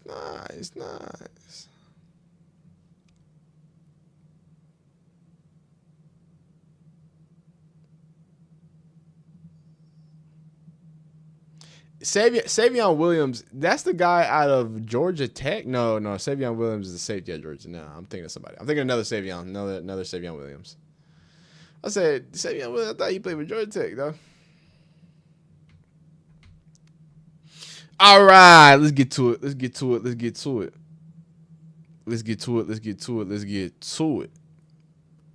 Yeah, Panthers cancel last day of minicamp. Okay, there we go. I appreciate you, Sweet Tea. I hope you have a great one, man. I hope you have a great one. Trizzy giving me the intel. I like to see that. Let's do this quick little Travis Hunter video. Then we'll check in on some of the OTAs, and then we'll wrap this little shindig up. I appreciate everybody. Friday night, I usually don't stream. Tuesdays and Thursdays is my day. But, some things happen. Some things moved around. Tomorrow, there will be a wrap-up with Ting. Somebody gave me a great I think wrapping up with Teams or Teams wraps it up. Somebody gave me a better name, so I'm gonna do that one too. Panthers have to play NFC and AFC North. Oh wow, oh my god. That means a lot of Browns days. So y'all be on the lookout for that. Y'all be wrap up with Tings coming out tomorrow. Reading comments Sunday. I'm gonna have a video dropping tonight. Tings, I'm late, but if you didn't do it already, we need you to cook Acho one more time. What did he do? What did he do this time, man? What did Acho do this time, man? Link me the video, man. What did Acho do, man?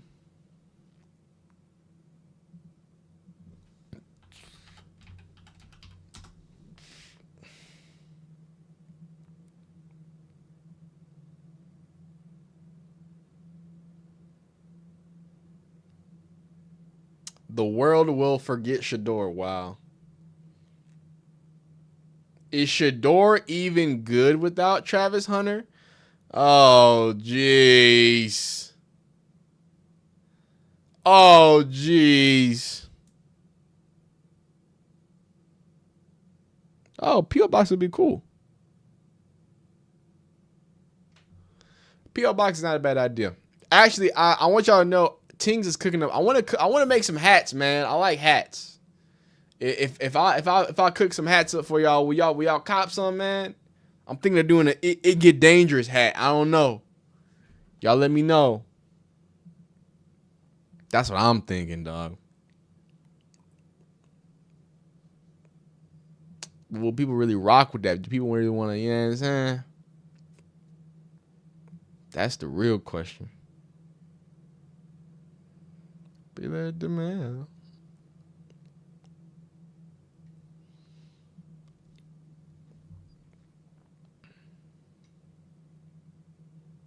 They be milking content. Hey man, they be milking it. That's why, I just want y'all to know Tings is gonna bring y'all some other teams content. I'm not gonna keep throwing Travis. I mean not Travis.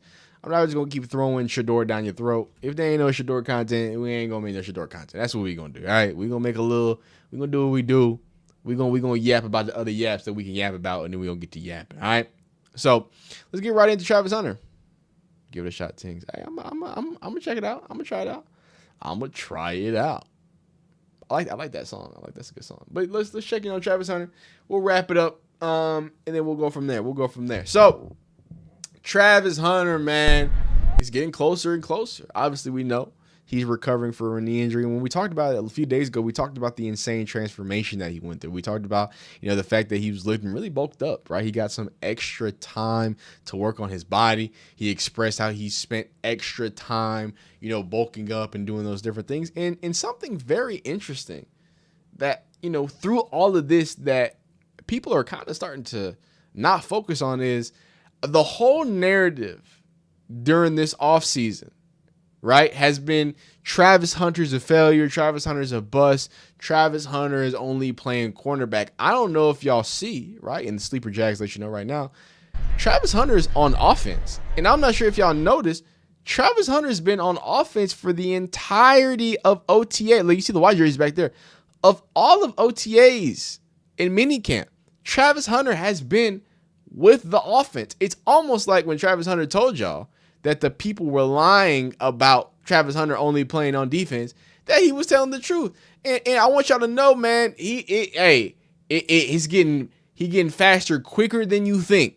This is June 9th. So June 8th says Travis Hunter ran 22 miles an hour while training this morning.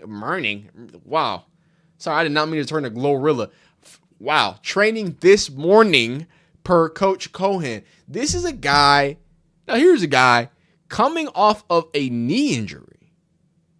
Coming off of an injury in which they said, oh, this is a result of you not being big enough, not being strong enough, not being ready for the yada yada. Y'all said all that. The motherfucker running faster than a scooter right now. He running faster than an electric scooter. I really want an electric scooter. Them things get up and go. Not the point. The point is, off a bad knee, 22.6. Man, y'all better be afraid, man. As a Texans fan, I am very afraid. I'm hoping that Travis Hunter stays on the defensive side and they don't allow him to unleash with the offense again. And here's another confirmation. Look, Travis is on the offensive side of the ball. Like, I just, let the media tell y'all what they want to tell y'all, man. Let the media convince y'all. And this is how they do it. I want y'all to know this is how they do it. I have the grand idea, and maybe I'm too conspiracy theorist, you know what I'm saying? But I have the theory that the process or the idea is to get Travis Hunter's value devalued so much, right? The idea of paying for a player that plays two positions, you know what I'm saying, it kind of goes out the window, a la Le'Veon Bell, right? Remember when I know Le'Veon Bell's stupid now. Hey, that's what NFL does to you. That's what CTE does to you.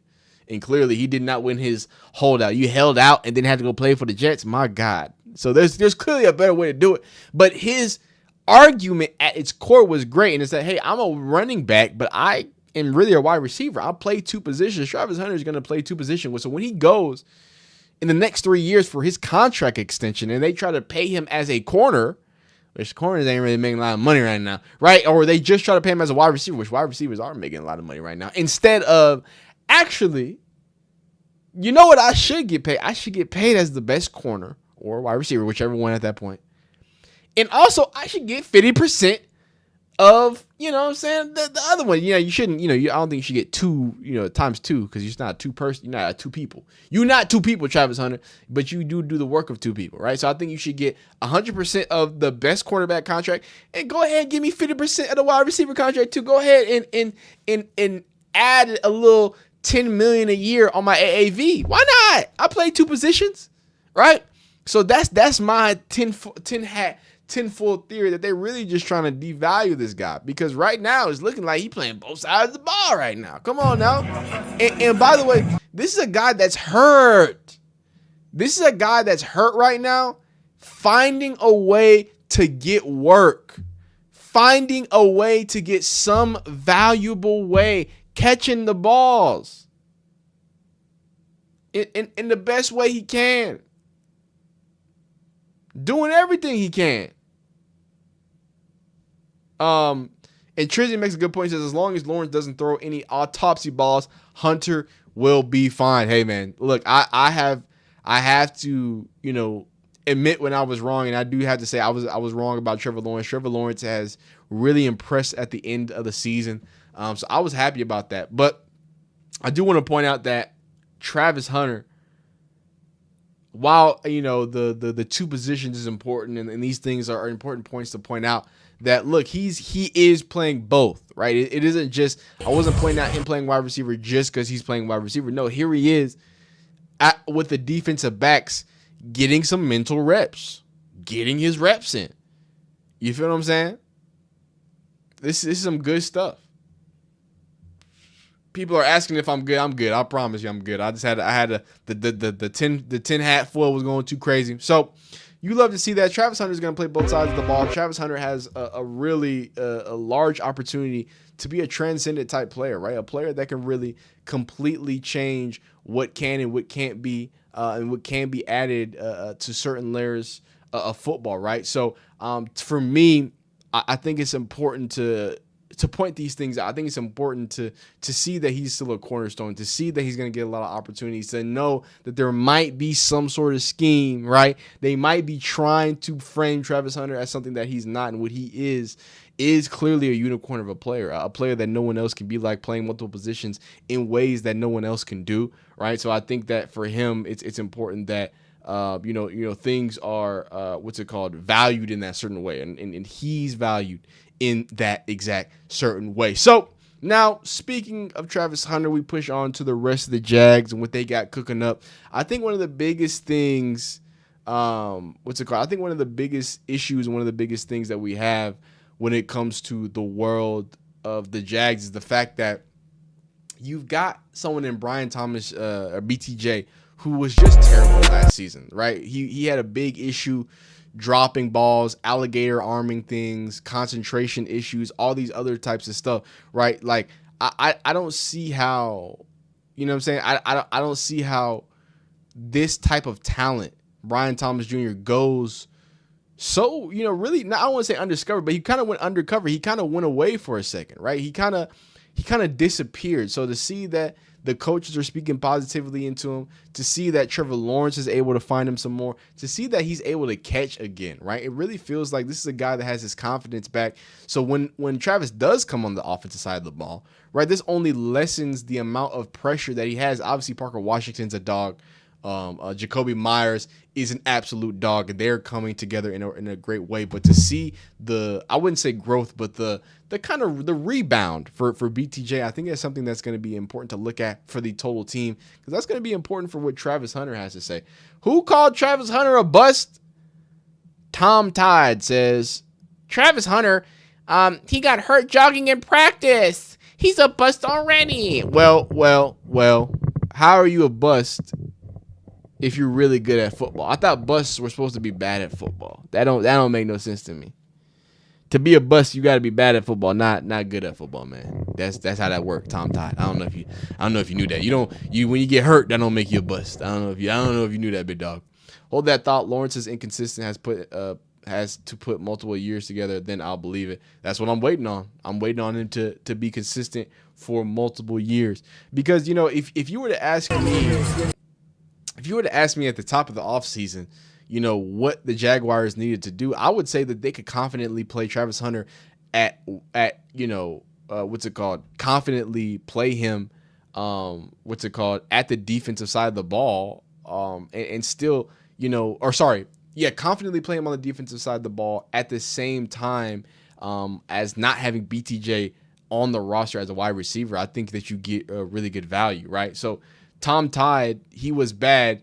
Do you have any stats that point that out? I have a stat that the last game he played, he went for like over 100 yards, shut down Travis Kelce, gave Xavier Worthy problems. So I also have multiple games where he was one of the highest PFF graded players on the offensive side and defensive side. So do you have stats, Tom Tide, or are your feelings just hurt?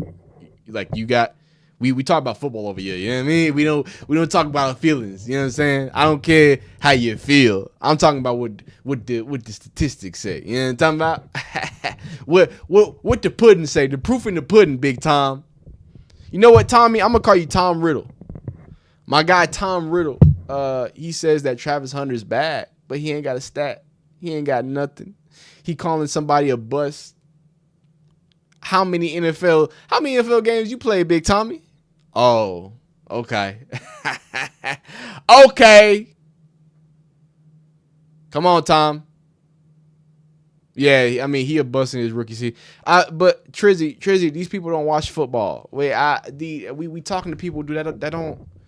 These are people who make poly market bets, and there's nothing wrong with that. Make your predictions, score bets. But these people don't watch football.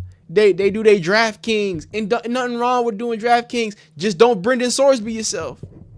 But please gamble responsibly, Tom Riddle. I don't want you out here thinking that Travis Hunter is a bust, and then you try to make a bet and it don't go good for you, big dog. I don't want you to do that. Tom, oh no, Tom, oh no, aw, Tom, no. I asked for one piece of that boy. Hey man, how you gonna fold under one question? Hey, with a proof. Come on, man. We got you stuttering and LOLing in the chat, man. Go find a stat, dog. Go find a good stat, man. Hey, yeah, you holding up the video. You holding up my video, man. You come on, dog. Come on, dog. So, when you talk about someone like Brian Thomas Jr., who, had a sensational rookie season, right? And I think a lot of people assumed that Travis Hunter coming into his rookie season was going to be able to come into a wide receiver room that was defined by someone like Brian Thomas Jr., right? Who was led by someone like Brian Thomas Jr. And Travis Hunter would really be able to more so pick up the slack and do those other things underneath. But what happened is Travis Hunter kind of became a bit of a bell cow when he was out there. Most of the time, he was the best wide receiver for the Jags at the time, not named Jacoby Myers, obviously, after the trade and stuff like that. But whenever things started to evolve, and BTJ started to kind of fall off and fall away, it really felt like there was a disconnect there. So to see even people like Jacoby Myers say these things about Brian Thomas Jr., you've got to be, if you're a Jags fan, happy about your wide receiver room in total. He's just been locked in, I think. Honestly, like he a smart dude. I don't think he get enough credit for how smart he is, but he's a smart individual. So I just think the longer he's around the game, the more he's in his offense, the older he gets as a man, he's going to continue to get better and better. And I think when it really all the way click for him, I really don't see how you stop him, but good luck to whoever trying for real. Hey, he said good luck to your partner. Good luck to your partner. Hey, and Tom, I'm happy you put your money where your mouth is. My man Tom Riddle says, I'm going to bet his unders all the time. Don't worry. I know you're a degenerate gambler. I know. Hey, I haven't met many people who needed to bet on one player's under every single time that wasn't doing some sort of gambling fraud. So I didn't know you was that desperate, Tom. Tom, you're supposed to gamble responsibly. You're supposed to have a fun time. If you just keep betting the under on a single player, you probably, you're going to lose some of those, man. So I'd recommend, you don't like money, so it is what it is. But if you like money, I'd recommend you play with somebody that's easier to play with. You know what I mean? I don't know why Travis Hunter upsets you so much. Upsets you so much, you're going to put your money, you're going to throw your money in the trash. That's commitment, Tommy. Tommy, I like your commitment. I like that about you, Big Tom. Tommy Riddle committed to throwing his money in the trash. I like that. I like that about you, man. You smart. You real smart. I didn't even stop the recording. I'm still recording. Sorry. Back to actual football. I'm sorry. People call it Travis Hunter an absolute bust. But I'm happy that people, when you do that you put your money where your mouth is, because that's an important thing to do. You got to do that. If you don't do that, what else do we got? So let's get to a few more OTA clips from Trevor Lawrence. You got some throws here around the Jags, looking at the BTJs. You know what I'm saying? Doing it big. Yeah, man. Cubonics. I've been live for about an hour. About going into 2 hours. Is that De'Ami Brown? Ooh, Parker Washington. Looking real good. Looking real nice, man. Parker Washington, and shout out to Jacoby Myers. Parker Washington and Jacoby Myers are the most underrated wide receivers, right? And I think they're going to have one of the biggest impacts in totality, right? When you saw Trevor Lawrence, right? I know a lot of people, including myself, they're not as confident in Trevor Lawrence. And like, how could you be confident in Trevor Lawrence, right? When you've seen what he's put on tape, there's not really a good reason to be super confident in his consistency. But when Jacoby Myers was traded from the Raiders, you saw a whole nother level of consistency from him. So you would love to see that remain the same, right? And you would love to see, idealistically, the perfect world would be one in which Travis Hunter doesn't even need to play wide receiver. You know what I'm saying? Like if he needs to play wide receiver, then you have a problem. But if he can just play wide receiver when he wants to, right? When he is, you know what I'm saying? Well, hey, 2 minute drill, we need something big, Travis, go ahead and make it happen. If that can be the case, then you have an offense that's completely transformative. You have an offense that not a lot of people are going to be able to even have the bodies, right, to be able to withstand that. You can't withstand being able to guard BTJ and Jacoby Myers and Parker Washington for 3 quarters, and then in the fourth quarter, we add the fifth element of Travis Hunter. Well, now who's covering him? Now we don't have a game plan for him. Now we've got to kind of change the way that we operate, and I think that's the level of threat that, Travis Hunter can bring if used correctly, if used to, the right aspect of the game. So just good recap there from the Jags, right? Good update there. Travon Walker's got some positive stuff to say. I'm just happy that Travis Hunter seemingly already running at 22 miles an hour. He's recovering well from the knee. He's taking the right steps, doing the right things.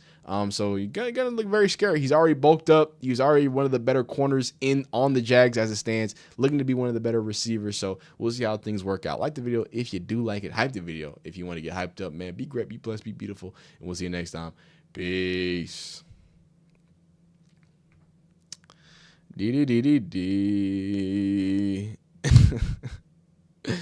Man, why y'all so mean to my guy Tom Riddle, man?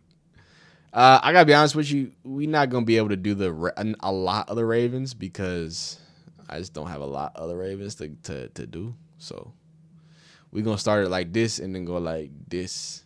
Somebody did ask me to cover the Saints, so we're gonna watch a little bit of Jordan Tyson.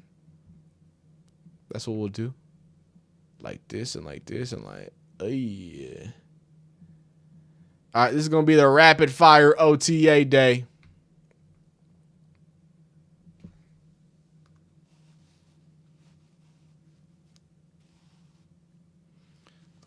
Why'd you say my bad, man? Wow, what happened? What y'all do? What y'all do? Respect, homie. I'm excited about Shedeur and Travis. I also think Liam Cohen is a true quarterback whisperer.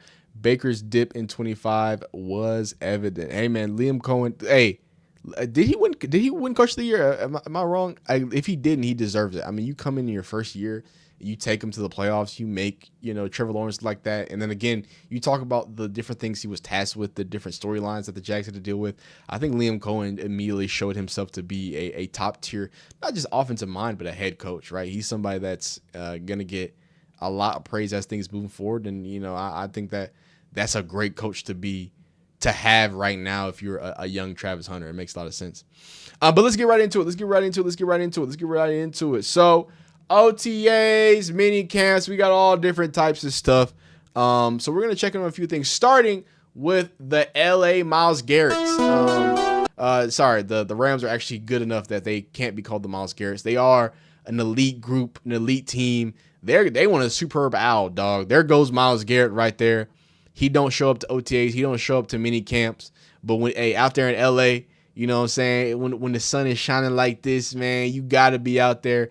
And he's out there doing what he needs to do. Good stuff.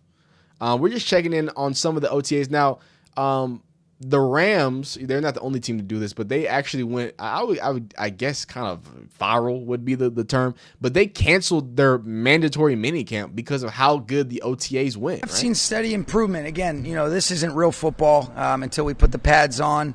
But I've been pleased with a lot of the things that take part, before the ball is snapped. Some of the operation, the communication, getting our cleats in the ground, getting aligned in some of the appropriate formations. So it's been positive. But guys are working. I think the other thing too is learning how to practice while minimizing the risk for injury and how to be able to protect each other but positively push one another.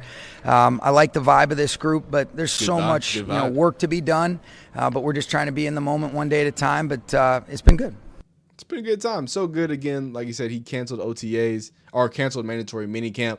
And look, mandatory minicamp's only 3 days. It's basically just another OTA. I don't even know why they claim it to be anything else. I think the only thing that changes is like the media availability, right? So the Rams are on they are on a course to win a Super Bowl. My God, they got so many flavors. Puka Nacua is fresh out of rehab. No Brendan Sorsby. Devontae Adams is back. Matthew Stafford is old as dirt, but he can sling that iron, dog. Coming off an MVP season, don't count the Rams out. Now, speaking of a team that might be counted out, but is great and has won some Super Bowls, the Patty Boombalatti squad, them boys over there in Kansas City, they've got a lot to answer, and Mr. Thornton is working through his drills. We're going to check in what they got. Hook 'em horns.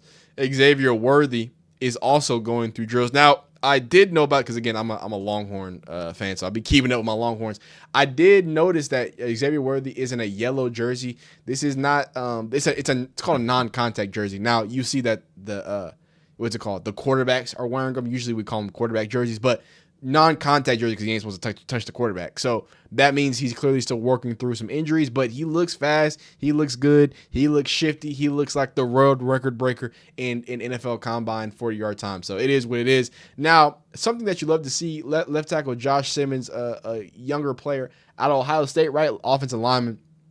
And him being a young player and seeing what Patrick Mahomes, as he comes off of a knee injury. I remember that Josh Simmons was dealing with a knee injury as he was getting into his career. That's actually one of the bigger red flags about him coming into different things. But here he is speaking about his QB1 in the level of dog that apparently Patty Mahomes is showing and displaying. He's a dog. Yeah, that's all I'm saying. He's a dog. He's gonna be ready and he's gonna handle it.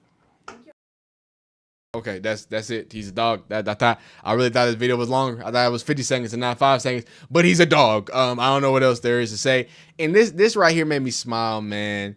We talked about Garrett Nussmeier, man, and we talked about the fact that awful coaches named Brian Kelly completely ruined his career.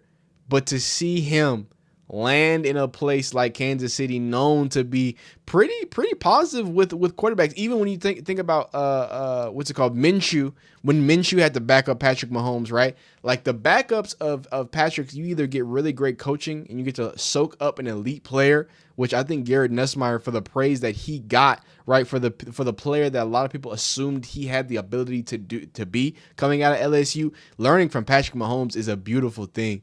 And I think it's only gonna continue to aid in his growth as a player. So that's a great thing. Low round pick, career almost ruined from Brian Kelly's awful, terrible coaching.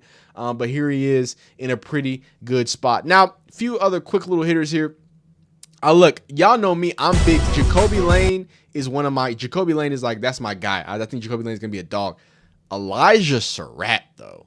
Elijah Surratt seems to be immediately making an impact for the Baltimore Ravens. And Jacoby Lane's doing his thing too for minicamp and stuff like that. But from what I've seen, immediately he's been able to make an immediate impact. Big dog, lots of speed, doing big stuff. It's good to see that Lamar Jackson supposedly has 2 new weapons that he's going to be able to truly utilize. The young players are getting some burn and they're making some big time plays. Now, I also need to check in on the Saints. There wasn't a lot of clips, but what I did see was some clips of a man named Jordan Tyson. Look, man, he's the most explosive football player in this draft. You know, if it wasn't for the injury concerns, this is a guy that was the first wide receiver off the board, most likely, right? And Carnell Tate is a dog. But, you know, you talk about the explosion, the ability, the strength, the explosion. Did I say explosion? Like, he is just a scary, scary man with the ball in his hand and scary around the ball at any time, in any place, in any space. I mean, watching this is this is a college football 25 highlight reel of amazing stuff to see. So I just saw that the Saints had put this little cut up out. And that dude is just really, really good at football. And I'm happy to see what the Saints can do with Jordan Tyson. Now, checking in on the Chiefs. Because I haven't checked in on the Chiefs. I do have a Longhorn here. Matthew Golden, former Houston Coug, then became a Longhorn. But here is Jordan Love dropping absolute bombs to Reed. Now, this is a team that's going to be in an interesting situation. The last update I heard from Micah Parsons, obviously, is that he's going to start the shout out Tyrod Taylor, by the way. Virginia Tech legend Tyrod Taylor. But yeah, our Micah Parsons will start the season on the PUP list. Obviously, he had that knee injury at the end of the season, so at least for 4 weeks, the first month of the season, there will be no Micah Parsons. You have to think that Jerry Jones, maybe this is kind of negative, but you have to assume that Jerry Jones is very excited and very happy by the fact that he didn't pay Micah Parsons and instead had the Green Bay Packers pay Micah Parsons, and now they're kind of on the hook for that contract as they await for him to return back to the level that he once was. I mean, when he was playing at elite level, but obviously the knee injury is going to set him back there. A few more clips here from the Green Bay Packers. You got, Matthew Golden. You got Savion Williams as well in year two guys trying to make a big jump. And then you got Brendan Rice. Brendan Rice, the son of Jerry Rice. Now, I knew that a former Colorado Buffalo, Will Shepherd, he was a part of the Green Bay Packers. I couldn't find any clips of him, so please, y'all let me know if I'm wrong or right, or if y'all found some clips that I just wasn't able to find. I did not find any clips of our guy, Will Shepherd. So I'm not sure if he's just not on the team or if there's something else going on, but someone's going to have to get me locked in there. Now, from there, we go to the Big Apple, man, and we know they've had some major wide receiver issues. That Juju Smith-Schuster he just pees down his leg. Juju Smith, what? The professional TikToker formerly known as Juju Smith-Schuster is having some problems dropping the. Hey, the cameraman said, I need to put the camera down. He said, oh no. He said, oh no.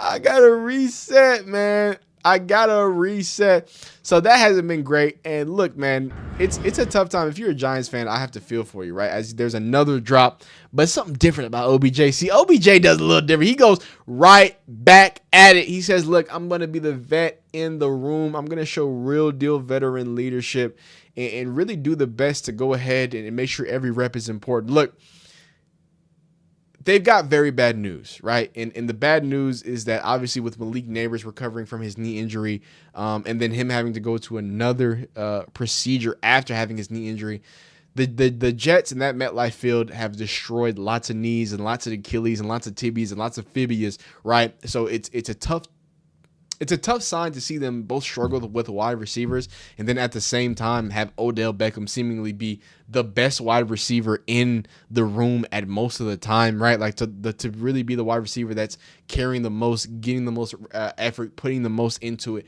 It's got to be interesting, but I also think it's got to be a positive thing, right? To have someone in a veteran presence like that really stand apart. I think that's going to be very important. So speaking of Malik Neighbors, what does Harbaugh have to say about the updates for him? What about Malik? Like, what's the plan for him now? Like, what does he do the next 3 months to try to, or not 3 months, sorry, 6 weeks to get himself ready? 3 months for the season, that's what to get himself ready for, the summer. Well, I think he does everything he can. From what he said his plan is to be here most of the time, almost all the time. He'll be here, I believe. I'm sure he won't be here all the time, but he's going to be here a lot, working Gotta hard. enjoy your time really a little bit, right now. So, I'm very hopeful that he'll be back soon. But I also understand, you come back from a knee, he'll be back, and then he'll still be building his way back to where he's, his ultimate full strength self. So, but he's doing great. He's doing a great job. He's made some real good progress in the last few weeks. Making some good progress, but again, when you hear things like that, obviously that means that you know what I'm saying, it's still going to be a long road until we see Malik Neighbors, sadly, and that's a shame, right? When you think about some of the weapons that they have, namely Isaiah Likely, right? You think about Cam Scatterbo, you think about this offense that had a lot of highs last year, right? But also had a lot of lows, gave up a lot of late game, losses. And a lot of that can possibly be attributed to the head coach, right? Maybe they have a head coach in charge at this point in Harbaugh that's going to be able to give them a bit of a different mentality to actually finish these games off. But it's going to be tough that Jackson Dart doesn't get the opportunity to really throw to a full slate of weapons, because Malik Neighbors is one dynamic weapon that's just on a whole nother level. But here's some more good news, Giants fans. What's the challenge for you of transforming a new team's mentality? I just think this team. The thing I like about this team is probably you meet everybody where they're at. With a team, you just kind of see where you're at and where you need to go. But I really like the mentality of the team here. I think the mentality from day one has been really, really good. They want to win. They want to be successful. They're very open-minded. They ask a lot of questions. They want to be on the same page. We had an in-depth conversation in the special teams meeting this morning about one of our coverage rules, and guys weren't sure about it. So it's like, that's what we want. And you talk to them in terms of, we want to ask questions. And when someone asks you a question, whether you're a coach or a player, don't feel like you're being questioned. It's not an interrogation. You're being asked. And someone wants to know something. You want to be on the same page. You want to be clear about everything. So try to encourage that. I just feel like they've done a good job of that. There you go. So you love to see that. You love to hear a coach, have a team that he's confident of, the mindset of, whether he's dealing with a lot of different things, although he is dealing with a lot of different things. I'm happy that Harbaugh has some things in some positivities, or some things in some positive aspects, and he's going to be able to see some of those perspectives as well. But that's all we got for this week of OTA/minicamp wrap-up. Going to hit you again next week with it. Just checking in on a few different teams, popping in, popping out, see what's happening. If there's a certain team y'all want me to check on, let me know. Like the video if you do like it. Dislike if you don't. Subscribe if you like football content. Hype the video. Be great. Do all that fun stuff. We'll see you next time. Peace. Yeah, Chad, I'm cooked. Thank all of y'all. 100 people still in here. Y'all are the best in the building. Y'all are the best audience ever. Wrap Up with Things is coming out tomorrow. We're going to have a video, probably Travis Hunter in the morning. Second channel, watch out for